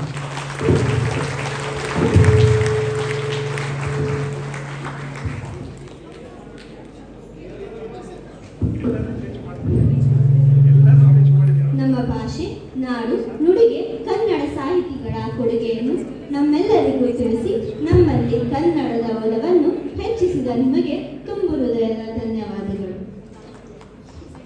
ಇಂತಹ ಶುಭ ಸಂದರ್ಭದ ಶ್ರೇಯಸ್ಸನ್ನು ತಮ್ಮ ಆಗಮನದಿಂದ ಹೆಚ್ಚಿಸಿದ ನಮ್ಮ ಮುಖ್ಯ ಅತಿಥಿಗಳಾದ ಪುಷ್ಪಾ ಮ್ಯಾಮ್ ಅವರನ್ನು ಸನ್ಮಾನಿಸಬೇಕೆಂದು ಗಣ್ಯರನ್ನು ವಿನಂತಿಸಿಕೊಳ್ಳುತ್ತೇನೆ.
ಆಕಾಶ್ ಪಿ ಗೌಡ ಪಾಟೀಲ್ ಇವರು ನಮ್ಮ ಕುಲಪತಿ ಅವರಿಗೆ ಒಂದು ಕಾಣಿಕೆಯನ್ನು ಕೊಡ್ಲಿಕ್ಕೆ ಇಷ್ಟಪಡ್ತಿದ್ದಾರೆ.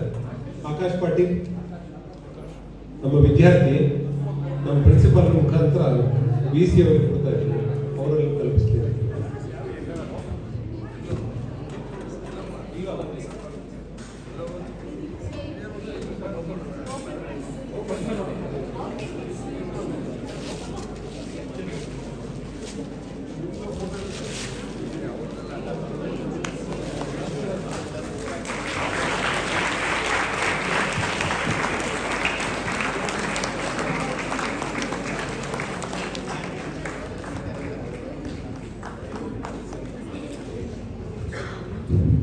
ಈ ಕಾರ್ಯಕ್ರಮಕ್ಕೆ ಆಗಮಿಸಿರುವ ನಮ್ಮ ವೈದ್ಯಕೀಯ ಅಧೀಕ್ಷಕರು ಆದ ಮನೋಹರ್ ಸರ್ ಅವರನ್ನು ವೇದಿಕೆ ಮೇಲೆ ಬರಮಾಡಿಕೊಳ್ಳೋಣ.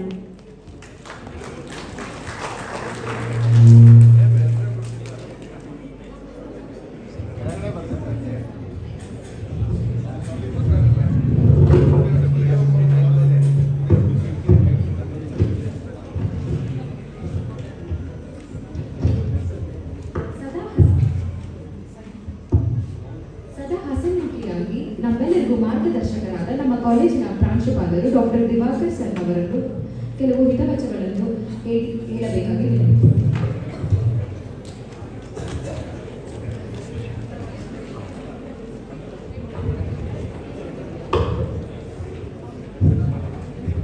ಎಲ್ಲರಿಗೂ ನಮಸ್ಕಾರ. ನಾನು ತುಂಬ ತೊಗೊಂಡಿದ್ದೇನೆ, ಯಾಕಂದರೆ ನಮ್ಮ ಹುಡುಗರು ಪುಣೆಗೆ 1000 ಜನ, ಭಾಷಣ ಕೇಳೋಕೆ 100 ಜನ ಅಲ್ಲ. ಪುಣೆಗೆ 1000 ಜನ ಇದ್ರು, ಭಾಷಣ ಬರೀ 100 ಜನ. ಯಾಕಂದ್ರೆ ಈ ಕನ್ನಡ ಭಾಷೆ 2500 ವರ್ಷದ ಇತಿಹಾಸ ಉಂಟು ಇದಕ್ಕೆ. ಈ ಕನ್ನಡ ಭಾಷೆ 2500 ವರ್ಷ ಆದ್ರೂ ಇವತ್ತಿಗೂ ನಾವು ಕನ್ನಡ ಭಾಷೆಯನ್ನು ಉಳಿಸಿ ಬೆಳೆಸಿ ಪೋಷಿಸಿ ಅಂತ ಇದ್ದೀವಿ. ಇದು ಒಂದು ಸ್ವಲ್ಪ ದುಃಖಕರ ವಿಷಯನೇ. ಈಗ ನಾವು ಯಾವ ಥರ ಬೆಳೆಸ್ಬೇಕು, ಈ ಸಂಸ್ಥೆಯಲ್ಲಿ ಯಾವ ಥರ ಕನ್ನಡ ಬೆಳೆಸ್ಬೇಕು. ಈಗ ಈ ಸಂಸ್ಥೆಯಲ್ಲಿ ಒಂದು 80% ಜನ ಎಲ್ಲ ಹೊರಗಡೆ ರಾಜ್ಯಗಳಿಂದ ಬಂದಿರೋರು. ಇಲ್ಲಿನ ನಮ್ಮ ಕನ್ನಡ ವಿದ್ಯಾರ್ಥಿಗಳು ಅಟ್ಲೀಸ್ಟ್ ವಾರಕ್ಕೊಂದ್ಸತಿ ಅವ್ರಿಗೆ ನಾವು 1 ಗಂಟೆ ಟೈಮು ಅವ್ರಿಗೆ ಕನ್ನಡ ಭಾಷೆ ಕಲಿಸಿದ್ರೆ ಇದಕ್ಕಿಂತ ಒಂದು ಪುಣ್ಯ ನಮ್ಮ ಕರ್ನಾಟಕಕ್ಕೆ ಇನ್ನೇನು ಬೇಕು. ಎಷ್ಟು ದಿನ ಕನ್ನಡ ಕಲಿತಾರೆ. ಇಡೀ ನಮ್ಮ ಭಾರತ ದೇಶಕ್ಕೆ ಒಂದು ಕನ್ನಡವನ್ನು ನಾವು ಪಸರಿಸ್ತೀವಿ. ಇದು ನನ್ನ ಒಂದು ಕಳೆಯ ಪ್ರಾರ್ಥನೆ. ನಮ್ಮ ಹುಡುಗರಿಗೆ ನಾನು ಹೇಳೋದು, ರ್ಯಾಗಿಂಗು ಅದು ಇದು ಮಾಡೋ ಬದಲು ಇಂಥದ್ದು ಒಂದು ಒಳ್ಳೆ ಕೆಲಸ ಮಾಡಿ ಅಂತ ನಾನು ಕೇಳ್ಕೊಳ್ತೀನಿ. ಹಾಗೆ ನಮ್ಮ ವಿದ್ಯಾರ್ಥಿಗಳು ಕನ್ನಡದ ಒಂದು ಕಂಪನಿ ಇವತ್ತು ನಮ್ಮ ಕ್ಯಾಂಪಸ್ನಲ್ಲಿ ಬೀರಿದ್ದಾರೆ. ಭಾಳ ಚೆನ್ನಾಗಿ ಅವರು ಪ್ರಯತ್ನವನ್ನು ಪಟ್ಟು ಈಗಲೂ ಸಹ ಅವರು ನನ್ನ ಅಕ್ಕಪಕ್ಕ ನಿಂತಿದ್ದಾರೆ, ಕಾಯ್ತಾ ಇದ್ದಾರೆ ಒಂದು ಕಾರ್ಯಕ್ರಮ ನಡೆಸ್ಕೊಡೋಣ ಅಂತ. ನಾನು ಅವರ ಒಂದು ಪ್ರೋತ್ಸಾಹ ಮಾಡೋಕ್ಕೆ ನಾನು ಭಾಷಣ ಮುಗಿಸಿ ಎಲ್ಲರಿಗೂ ವಂದನೆಯನ್ನು ಬಯಸ್ತೀನಿ. ಧನ್ಯವಾದಗಳು ಸರ್. ಈಗ ನಮ್ಮೆಲ್ಲರನ್ನು ಕುರಿತು ನಮ್ಮ ಉಪಕುಲಪತಿಗಳಾದ ಡಾಕ್ಟರ್ ಲಿಂಗೇಗೌಡ ಸರ್ ಅವರು ಒಂದೆರಡು ಹಿತವಚನಗಳನ್ನು ಹೇಳಬೇಕಾಗಿ ವಿನಂತಿ.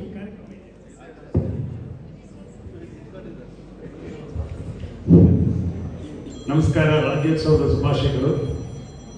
ಅಚ್ಚ ಕನ್ನಡವನ್ನು ಸ್ವಚ್ಛವಾಗಿ ಸುದೀರ್ಘವಾಗಿ ಮಾತಾಡಬೇಕು ಅಂತ ಬಂದೆ. ನಾನು ಸುಮಾರು ಒಂದು 120 ಸೆಕೆಂಡ್ ಕನ್ನಡ ಒಂದು ಬಂದಾಗಿ ಒಂದು ಇಂಗ್ಲೀಷ್ ವರ್ಡು ಬಂದಾಗಿ ನಾವು ಎಷ್ಟು ರೂಢಿ ಮಾಡ್ಕೊಂಡ್ಬಿಟ್ಟಿದ್ದೀವಿ ಆಂಗ್ಲ ಭಾಷೆಯಲ್ಲಿ ಅಥವಾ ಪರಭಾಷೆ ಮಾತಾಡೋದಕ್ಕೆ.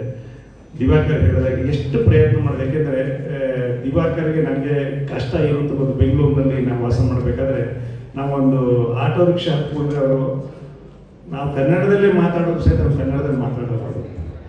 ಕೊನೆ ಪರ್ಲೆ ಅಂತ ತಮಿಳು ಆತಿ ಅಂತಾರೆ ಅವರು. ತಮಿಳು ಗೊತ್ತಾ ಅಂತೇಳಿ, ಯಾಕಂದ್ರೆ ಗೌರಿನ ಹಾಸ್ಪಿಟಲ್ ಕೆಲಸ ಮಾಡೋರಿಗೆಲ್ಲ ಗೊತ್ತಿರುತ್ತೆ. ಇಂಥ ಒಂದು ಸಮಯದಲ್ಲಿ ಭಾಳ ನನಗೆ ಸಂತೋಷ ಅಂದರೆ ಶ್ರೀಮತಿ ಲಕ್ಷ್ಮೀದೇವಮ್ಮ ಕರೆಸ್ಕೊಂಡು ಸುಮಾರು 72 ವರ್ಷದಿಂದ ಕೆಲಸ ಮಾಡ್ಕೊಂಡಿದ್ದಾರೆ. 90 ವರ್ಷ ಆದರೂ ಸಹಿತ ಕೆಲಸ ಮಾಡೋಕೆ ಹೋಗ್ತಾ ಇದ್ದಾರೆ. ಈಗ ನನಗೆ ಒಂದು ಹುಮ್ಮಸ್ ಬರ್ತದೆ, ಇಲ್ಲೆಲ್ಲ ರಿಟೈರ್ಡ್ ಆದ್ಮೇಲೆ ಸುಮಾರು ಜನ ಇದ್ವಿ ನಾವು. ಅವ್ರಿಗೆ ನೋಡಿದ್ರೆ ನಾವಿನ್ನೂ 10 ವರ್ಷ ಕೆಲಸ ಮಾಡೋದು ಬಂದ್ರಿ, ಏನು ತೊಂದರೆ ಇಲ್ಲ. ಅದರಿಂದ ಅದಕ್ಕೂ ಹೆಚ್ಚಾಗಿ ಶ್ರೀಮತಿ ಪುಷ್ಪ ಅವರದ ಒಂದು ಸುದೀರ್ಘದ ಒಂದು ಹೇಗೆ ಕನ್ನಡ ಮಾತಾಡೋದಕ್ಕೆ ನನಗೆ ಭಾಳ ಸಂತೋಷ ಆಯ್ತು ಮೇಡಮ್. ನೀವು ಎಲ್ಲ ಸಾಹಿತ್ಯಗಳನ್ನ, ಎಲ್ಲ ನಟರನ್ನ, ಎಲ್ಲರನ್ನೂ ಟಚ್ ಮಾಡಿ ಸುಮಾರು 15 ನಿಮಿಷದಲ್ಲಿ ನಿಮ್ಮ ಏನಾಗುತ್ತೆ. ಯಾಕೆಂದ್ರೆ ಎಷ್ಟು ಜ್ಞಾನ ಇದ್ದರೆ ಎಲ್ಲರೂ ಮಾತಾಡ್ಲಿಕ್ಕೆ ಬರ್ದಿಲ್ಲ. ಅದಕ್ಕೆ ಈ ಥರ ಒಂದು ಫ್ಲೋ ಬರಬೇಕು ಅಂತಂದರೆ ಕಷ್ಟ ಇದೆ. ನಿತ್ಯಾನಂದ ಅವ್ರಿಗೆ ನಾನು ಥ್ಯಾಂಕ್ಸ್ ಹೇಳ್ಬೇಕು, ಯಾಕಂದರೆ ನಿಮ್ಮನ್ನು ಕರೆಸಿರೋದಕ್ಕೆ ನನಗೆ ತುಂಬ ಸಂತೋಷ. ದಿವಾಕರ್, ನಿಮ್ಮದು SSIMSನಲ್ಲಿ ಭಾಳ ಒಂದು ಒಳ್ಳೆ ಟೀಮ್ ಆಗಿ ಒಂದು ಕೆಲಸ ಮಾಡ್ತಾ ಇದ್ದಾರೆ. ನಮಗೆ ಯೂನಿವರ್ಸಿಟಿ ಬಂದಾಗ ಬರೀ ದಿವಾಕರ್ ಮಾತ್ರ ಚಪ್ಪಲ ಹೊಡಿತೀವಿ, ನಾವು ತ್ರಿಮೂರ್ತಿಗಳು ಬಂದಿದ್ದೀವಿ. ಏಕೆಂದರೆ ನಿಮ್ಮನ್ನ ಕಾರ್ಯಕ್ರಮ ಮಾಡ್ಕೊಂಡು ಭಾಳ ಸಂತೋಷ. ಯೂನಿವರ್ಸಿಟಿ ಅದಕ್ಕೋಸ್ಕರ ಬಂದಿದ್ದೀವಿ. ವಿಚಾರನ ನಮ್ಮ ಚಾನ್ಸಲರ್ ತಲುಪಿಸ್ತೀವಿ. ಯಾಕೆಂದರೆ chancellor always expects us to come and visit ಈ ಜಾಗಗಳು ಬಂದು ನೀವು ನೋಡಿ ಅಂತೇಳಿ. ಭಾಳ ಸಂತೋಷ. ಕನ್ನಡ ರಾಜ್ಯೋತ್ಸವ ಶುಭಾಶಯಗಳು. ಧನ್ಯವಾದಗಳು. ಅಭಿನಂದನೆಗಳು ಸರ್. ಕನ್ನಡ ನಾಡಿನ ಉಗಮ ಈ ಸಂದರ್ಭದಲ್ಲಿ ನಾನು ಒಂದು ಮಾತು ಹೇಳಬೇಕು. ನಮ್ಮ ನ್ಯಾಯಶಾಸ್ತ್ರ ಮುಖ್ಯಸ್ಥರಾದ ನಾಗರಾಜ್ ಅವರು, ನಾನು ಅವ್ರು 25 ವರ್ಷದಿಂದ ನೋಡ್ತಾ ಇದ್ದೀನಿ. ಅವರು ಪ್ರತಿಯೊಂದು ಬರವಣಿಗೆ ಕನ್ನಡದಲ್ಲೇ ಇರುತ್ತೆ. ಕೋರ್ಟಲ್ಲೂ ಸಹ ಅವ್ರು ಕನ್ನಡದಲ್ಲೇ ವಾದಿಸ್ತಾರೆ, ಕನ್ನಡದಲ್ಲೇ ಒಪ್ಪಿಸ್ತಾರೆ ಅವರ ಒಂದು ರಿಪೋರ್ಟ್.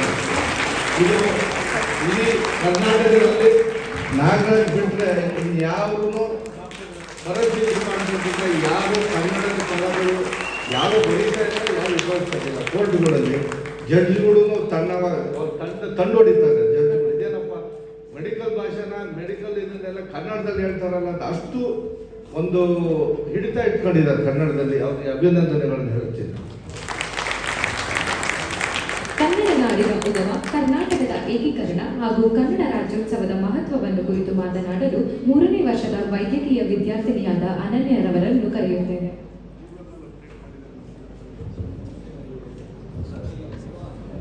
ರತ್ನಾಕರಂ ಧೌತಪದ ಹಿಮಾಲಯ ಕಿರೀಟಿನಿ ಬ್ರಹ್ಮರಾಜ ಶಿರತ್ನಾಟ್ಯಂ ವಂದೇ ಭಾರತ ಮಾತರಂ. ಭಾರತ ಮಾತೆಯ ಪಾದಾರವಿಂದಗಳಿಗೆ ನಮಸ್ಕರಿಸುತ್ತಾ ವೇದಿಕೆಯ ಮೇಲೆ ಉಪಸ್ಥಿತರಿರುವ ಕಾರ್ಯಕ್ರಮದ ಅಧ್ಯಕ್ಷರೇ, ಪ್ರಾಂಶುಪಾಲರೇ, ಗಣ್ಯರೇ ಹಾಗೂ ಇಲ್ಲಿ ನೆರೆದಿರುವಂತಹ ಎಲ್ಲ ಬೋಧಕ ವರ್ಗದವರೇ ಹಾಗೂ ನನ್ನ ನೆಚ್ಚಿನ ಎಲ್ಲ ಸ್ನೇಹಿತರಿಗೂ 68ನೇ ಕನ್ನಡ ರಾಜ್ಯೋತ್ಸವದ ಶುಭಾಶಯಗಳನ್ನು ಹೇಳುತ್ತಾ, ಕನ್ನಡವೆಂದರೆ ಬರಿಯ ಭಾಷೆಯಲ್ಲ, ಅದು ಜೀವಂತಿಕೆಯ ಭಾಷೆ, ಭಾವನೆಗಳ ಭಾವರಸಧಾರೆ, ಸಾಂಸ್ಕೃತಿಕ ಅರಿವಿನ ಭಾಷೆ, ಇತಿಹಾಸವನ್ನು ನೆನಪಿಸುವ ಭಾಷೆ, ಸ್ವಾಭಿಮಾನ ಹಾಗೂ ಆತ್ಮಾಭಿಮಾನದ ಭಾಷೆ, ತ್ಯಾಗ ಭೋಗದ ಅಕ್ಕರದ ಭಾಷೆ, ನಮ್ಮೆಲ್ಲರ ಉಸಿರಿನ ಹಸುರಿನ ಭಾಷೆ. ನಮ್ಮ ಕನ್ನಡ ಭಾಷೆಗೆ 2000 ವರ್ಷಗಳ ಇತಿಹಾಸವಿದೆ ಹಾಗೂ ದ್ರಾವಿಡ ಭಾಷಾ ವರ್ಗಕ್ಕೆ ಸೇರಿದ ಭಾಷೆಯಾಗಿದೆ. ಇಂತಹ ಹೃದಯ ವೈಶಾಲ್ಯತೆಯನ್ನು ಮೆರೆಸಿರುವ ದೇಸಿ ಸೊಗಡಿನ ಸಂವಹನದ ಭಾಷೆಯನ್ನು ಹೊಂದಿರುವ ಕನ್ನಡಿಗರು ನಾವೇ ಧನ್ಯರು ಎಂಬುದನ್ನು ಮರೆಯುವಂತಿಲ್ಲ. ಹಾಗಾದರೆ ಕನ್ನಡ ರಾಜ್ಯೋತ್ಸವ ಆಚರಣೆಯ ಮಹತ್ವವಾದರೂ ಏನು? ಏಕೆ ಕನ್ನಡ ರಾಜ್ಯೋತ್ಸವವನ್ನು ಆಚರಿಸಬೇಕು ಎಂಬೆಲ್ಲ ಪ್ರಶ್ನೆಗಳು ಮೂಡುವುದು ಸಹಜ. ನಮ್ಮ ದೇಶಕ್ಕೆ ಸ್ವಾತಂತ್ರ್ಯ ಬರುವುದಕ್ಕೂ ಮುಂಚೆ ನೂರಾರು ರಾಜರು ತಮ್ಮದೇ ಆದ ಪ್ರಾಂತ್ಯಗಳನ್ನು ರಚಿಸಿಕೊಂಡು ಆಡಳಿತ ನಡೆಸುತ್ತಿದ್ದರು. ನಂತರ ಬ್ರಿಟಿಷರ ಆಡಳಿತ ಪ್ರಾರಂಭವಾಯಿತು. ಮುಂದುವರೆದಂತೆ ನಮಗೆ ಬ್ರಿಟಿಷರಿಂದ ಸ್ವಾತಂತ್ರ್ಯವೂ ದೊರೆಯಿತು. 1950 ನವೆಂಬರ್ 26ರಂದು ಸಂವಿಧಾನ ರಚನೆಯೂ ಆಯಿತು. 1926ರಲ್ಲಿ ಗಾಂಧೀಜಿಯವರು ಬೆಳಗಾವಿ ಅಧಿವೇಶನಕ್ಕೆ ಬಂದಾಗ ಉಯಿಲುಗೋಳ ನಾರಾಯಣರಾಯರು ಉದಯವಾಗಲಿ ನಮ್ಮ ಚೆಲುವ ಕನ್ನಡ ನಾಡು ಎಂಬ ಪ್ರಾರ್ಥನಾ ಗೀತೆಯನ್ನು ಹಾಡುವ ಮೂಲಕ ಕನ್ನಡ ನಾಡಿನ ರಚನೆಗೆ ನಾಂದಿ ಹಾಡಿದರು. ರಾಜ್ಯಗಳ ರಚನೆಗೆ ಕೇಂದ್ರ ಸರ್ಕಾರ ಸೂಚನೆಯೂ ನೀಡಿತು. ಅದರ ಪ್ರಕಾರ ಫಜಲ್ ಅಲಿ ಆಯೋಗದ ಪ್ರಕಾರ ಭಾಷಾವಾರು ರಚನೆಯೂ ಆಯಿತು. ಇದರ ಪ್ರಕಾರ 1956 ನವೆಂಬರ್ 1ರಂದು ಮೈಸೂರಿನ ರಾಜರಾದ ಶ್ರೀ ಜಯಚಾಮರಾಜೇಂದ್ರ ಒಡೆಯರ್ರವರನ್ನು ರಾಜ್ಯಪಾಲರನ್ನಾಗಿ ನೇಮಕ ಮಾಡಲಾಯಿತು. 1973ರಲ್ಲಿ ದಿವಂಗತ ಮುಖ್ಯಮಂತ್ರಿಗಳಾದ ದೇವರಾಜ್ ಅರಸ್ರವರು ಮೈಸೂರು ರಾಜ್ಯಕ್ಕೆ ಕರ್ನಾಟಕ ರಾಜ್ಯವೆಂದು ಮರುನಾಮಕರಣ ಮಾಡಿದರು. ಅನೇಕ ಶಾಸನಗಳಲ್ಲಿ ಕನ್ನಡದ ಇತಿಹಾಸವನ್ನು ಕಾಣಬಹುದಾಗಿದೆ. ಹಲ್ಮಿಡಿ ಶಾಸನ ಕನ್ನಡದ ಮೊದಲ ಶಾಸನವಾಗಿದೆ. ಆದಿಕವಿ ಪಂಪನಿಂದ ಇಂದಿನ ಉದಯೋನ್ಮುಖ ಕವಿ ಸಾಹಿತ್ಯವನ್ನು ಇಂದು ನೆನಪಿಸಿಕೊಳ್ಳಬೇಕಿದೆ. ಕನ್ನಡ ಭಾಷೆಗೆ 3 ರಾಷ್ಟ್ರಕವಿಗಳು ಹಾಗೂ 8 ಜ್ಞಾನಪೀಠ ಪ್ರಶಸ್ತಿಗಳು ಸಂದಿವೆ. ಕನ್ನಡಾಭಿಮಾನದ ಬಗ್ಗೆ ಹೇಳಬೇಕೆಂದರೆ ಆಲಂಕುಶ ವೆಟ್ಟುಡಂ ನೆನೆಯುವುದೆನ್ನ ಮನಂ ಬನವಾಸಿ ದೇಶಮಂ ಎಂದು ಪಂಪ ಕವಿ ಹೇಳಿದ್ದಾರೆ. ಕನ್ನಡಕ್ಕಾಗಿ ಕೈ ಎತ್ತು ನಿನ್ನ ಕೈ ಕಲ್ಪವೃಕ್ಷವಾಗುತ್ತದೆ ಎಂದು ಕವಿ ಕುವೆಂಪುರವರು ಹೇಳಿದರೆ, ಹಚ್ಚೇವು ಕನ್ನಡದ ದೀಪ ಎಂಬ ಕವಿತೆಯನ್ನು DS ಕರ್ಕ ಕರ್ಕಿರವರು ರಚಿಸಿದ್ದಾರೆ. ಚಾಗದ ಭೋಗದ ಅಕ್ಕರದ ಗೇಯದ ಗೊಟ್ಟಿಯ ಆಲಂಪನಿಂಪುಗಳ್ಗಾಗರವಾದ ಮಾನಸರೇ ಮಾನಸರ್ ಅಂತವರಾಗಿ ಪುಟ್ಟರ್ ಏನಾಗಿಯೋ ಮೇನೋ ತೀರ್ಧಪುದೆ ತೀರದೊಡಂ ಮರಿದುಂಬಿಯಾಗಿ ಕೋಗಿಲೆಯಾಗಿ ಪುಟ್ಟುವುದು ನಂದನದೋಳ್ ಬನವಾಸಿ ದೇಶದೋಳ್ ಎಂದು ಪಂಪಕವಿ ಹೇಳಿದ್ದಾರೆ. ಸಾಧುಗೆ ಸಾಧು ಮಾಧುರ್ಯಂಗೆ ಮಾಧುರ್ಯ ಬಾಧಿಪ್ಪ ಕಲಿಗೆ ಕಲಿಯುಗ ವಿಪರೀತನ್ ಮಾಧವನ್ ಈತನ್ ಪೆರನಲ್ಲ. ನರಕ ಕಿರಿಸಿ ನಾಲಿಗೆ ಸೀರಿಸಿ ಬಾಯಿ ಒಡೆದು ಹಾಕಿದರೂ ಮೂಗ್ನಲ್ಲಾದರೂ ಕನ್ನಡ ಪದವಾಡ್ತೇನೆ ಎಂದು ಜಿ.ಪಿ. ರಾಜರತ್ನಂರವರು ಕನ್ನಡಾಭಿಮಾನವನ್ನು ಮೆರೆದಿದ್ದಾರೆ. ನಿಸಾರ್ ಅಹಮದ್ರ ಜೋಗದ ಸಿರಿ ಬೆಳಕಿನಲ್ಲಿ, ಮಾಸ್ತಿರವರ ಚಿನ್ನದ ನಾಡಿನಲ್ಲಿ, ವಿಜಯನಗರದ ಶ್ರೀಮಂತಿಕೆಯಲ್ಲಿ, ಬಳ್ಳಾರಿ ಸಂಡೂರುಗಳ ಗಣಿಯಲ್ಲಿ, ಕಾವೇರಿ ತುಂಗಭದ್ರೆಯರ ಪಾವನದಲ್ಲಿ, ಮೈಸೂರಿನ ಸಂಸ್ಕೃತಿಯಲ್ಲಿ, ಹುಬ್ಬಳ್ಳಿ ಧಾರವಾಡದ ಗಂಡು ಮೆಟ್ಟಿದ ನಾಡಿನಲ್ಲಿ ಈ ತರಹದ ಅನೇಕ ಇತಿಹಾಸದ ಬೀಡಿನಲ್ಲಿ ನಾವು ಜನಿಸಿರುವುದೇ ಪುಣ್ಯ. ಕನ್ನಡ ಭಾಷೆಯ ಏಳಿಗೆಗೆ ಶುದ್ಧ ಕನ್ನಡವನ್ನು ಮಾತನಾಡುತ್ತಾ, ಸುಂದರ ಬರವಣಿಗೆಯೊಂದಿಗೆ ಶೃಂಗಾರ ಮಾಡುತ್ತಾ, ನಾಡಿನ ಅಭ್ಯುದಯಕ್ಕೆ ಪೂರಕವಾಗಿ ಕವಿ ರಸಋಷಿಗಳಾದ ಕುವೆಂಪುರವರ ಸರ್ವೋದಯವಾಗಲಿ ಸರ್ವರಲ್ಲಿ ಎನ್ನುತ್ತಾ, ಎಲ್ಲಾದರೂ ಇರು ಎಂತಾದರೂ ಇರು ಎಂದೆಂದಿಗೂ ನೀ ಕನ್ನಡವಾಗಿರು, ಕನ್ನಡ ಭಾಷೆ ಮರೆತರೆ ನಿನಗೆ ಮುಕ್ತಿ ಇಲ್ಲ ಎನ್ನುತ್ತಾ, ಕನ್ನಡದ ಡಿಂಡಿಮವನ್ನು ಬಾರಿಸುತ್ತಾ, ಕನ್ನಡದ ಏಳಿಗೆಗೆ ಶ್ರಮಿಸೋಣ ಎಂದು ಹೇಳುತ್ತಾ, ಮತ್ತೊಮ್ಮೆ ಸರ್ವರಿಗೂ ಕನ್ನಡ ರಾಜ್ಯೋತ್ಸವದ ಶುಭಾಶಯದೊಂದಿಗೆ ನನ್ನ ಈ ಪುಟ್ಟ ಭಾಷೆಯನ್ನು ಮುಗಿಸುತ್ತಿದ್ದೇನೆ. ಅವಕಾಶಕ್ಕಾಗಿ ಧನ್ಯವಾದಗಳು. ಕವಿ ಹಾಗೂ ಕವಯತ್ರಿಯ ರಚನೆಗಳ ಬಹಳ ಅಪಾರವಾದದ್ದು. ಅಂತಹ ಕವಿ ಹಾಗೂ ಕವಯತ್ರಿಯ ಸಾಲುಗಳನ್ನು ಪರಿಚಯಿಸುತ್ತಾ ಅನನ್ಯ ಎಂಬಿಯವರಿಗೆ ಧನ್ಯವಾದಗಳು. ಈ ಕಾರ್ಯಕ್ರಮದ ಅಂತಿಮ ಘಟ್ಟವಾದ ವಂದನಾರ್ಪಣೆಯನ್ನು ಹೇಳಲು ಡಾಕ್ಟರ್ ನಾಗರಾಜ್ ಸರ್ ಅವರನ್ನು ಕೇಳಿಕೊಳ್ಳುತ್ತೇನೆ.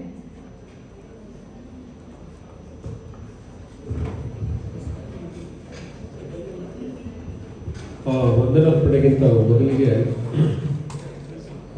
ನಾನು ವೇದಿಕೆಯಲ್ಲಿರ್ತಕ್ಕಂಥ ಗಣ್ಯರಿಗೆ ಮತ್ತೆ ಯಾರಾದರೂ ಒಂದೆರಡು ಮಾತುಗಳು ಈ ಸಂದರ್ಭದಲ್ಲಿ ಹೇಳಬೇಕು ಅಂತ ಕೇಳ್ಕೊತೀನಿ. ಸರ್, ನೀವು ಡಾಕ್ಟರ್ ಕುರಿಯನ್ ಸರ್ ಅವರು ನಮ್ಮನ್ನು ಉದ್ದೇಶಿಸಿ ಮಾತಾಡಬೇಕು. ವೇದಿಕೆಯಲ್ಲಿರೋ ಗಣ್ಯರೇ ಹಾಗೂ ನನ್ನ ಸಹೋದರಿಯರೇ, ನಾನು ಅಷ್ಟು ಕನ್ನಡ ಚೆನ್ನಾಗಿ ಮಾತಾಡೋಕ್ಕೆ ಬರೋದಿಲ್ಲ. ಸಾಹಿತಿಗಳಿದ್ದಾಗ ನಾನು ಕನ್ನಡ ಮಾತಾಡೋಕ್ಕೆ ಭಯ ಆಗುತ್ತೆ.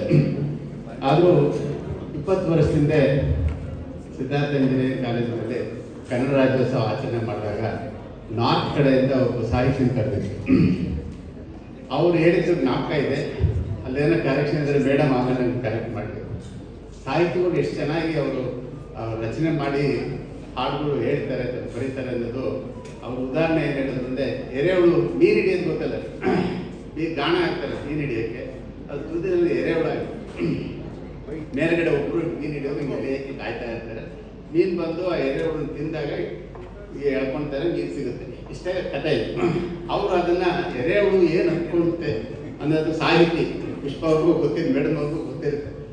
ಅವಾಗ ಹೇಳುತ್ತೆ, ಸುತ್ತಿ ಸುತ್ತಿ ಬರಬೇಡ ನೀರೀಗ, ಮೇಲೊಬ್ಬ ಕಾಯ್ತಾ ಇದ್ದಾನೆ ನಿನಗಾಗಿ. ಅಂದ್ರೇನು, ನೀರು ಬಂದು ನಾನು ತಿಂದರೆ ಮೇಲ್ಗಡೆ ಇರೋದು ಎತ್ಕೊಂಡು ಹೊರಟೋಗ್ತಾನೆ. ಅದು ಅವ್ರ ಸಾಹಿತ್ಯ ಒಂದು ದೃಷ್ಟಿ, ಯಾವ ರೀತಿ ಎರೆಹುಳು ಅಂದ್ಕೊಳ್ತಾ ಇರುತ್ತೆ ಅಂತ ಹೇಳ್ತಾರೆ. ಅದನ್ನು ಹಳ್ಳಿ ಕಡೆ ಹೋದಾಗ, ನಾನು ಹೇಳಬೇಕು ಗೊತ್ತಿಲ್ಲ, ಹಳ್ಳಿ ಕಡೆ ಹಳೆ ಕಾಲದಲ್ಲಿ ಫ್ಯಾಮಿಲಿ ಇದ್ರೂ ಅವರು ಮನೆಯವ್ರಿಗೆ ಯಾವುದೋ ಒಂದು ಸಂಬಂಧ ಇರುತ್ತೆ. ಸೊ ಗಂಡನಿಗೆ ಡೌಟ್ ಬಂದ್ಬಿಡುತ್ತೆ, ಸರಿ ನನ್ನ ಹೆಂಡತಿ ಯಾರ ಜೊತೆ ಸಂಬಂಧ ಇಟ್ಕೊಂಡಿದ್ರು, ಬೇಜಾರು ಮಾಡ್ಕೊಬಿಡಿ, ಸಾಹಿತಿ ಹೇಳಿದ್ದು ಕಥೆನ ಕನೆಕ್ಟ್ ಮಾಡ್ತಾ ಇದ್ದೀನಿ. ಸೊ ಅವ್ನು ಗಂಡ ಏನು ಮಾಡ್ಕೊತಾನೆ, ಈ ಥರ ಕನೆಕ್ಷನ್ ಇರ್ತೈತೆ, ಯಾರು ಹೇಳಿರ್ತಾರೋ ಏನೋ ಗೊತ್ತಿಲ್ಲ, ಅವಳು ಇದು ರಾಗಿ ರುಬ್ಕೊಂಡು ಮನೆ ಮುಂದೆ ರುಬ್ತಾ ಇರ್ತಾರೆ. ಯಜಮಾನ ಗಂಡ ಮೇಲ್ಗಡೆ ಕೂತಿರ್ತಾನೆ, ಅವ್ರು ಕನೆಕ್ಟೆಡ್ ಇರೋರು ಮುಂದೆ ಬರ್ತಾನೆ.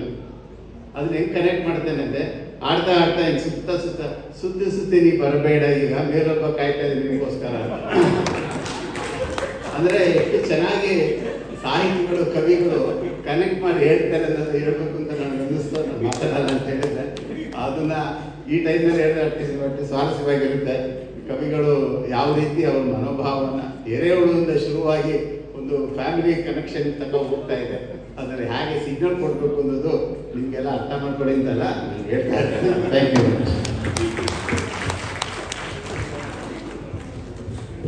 ಧನ್ಯವಾದಗಳು ಸರ್.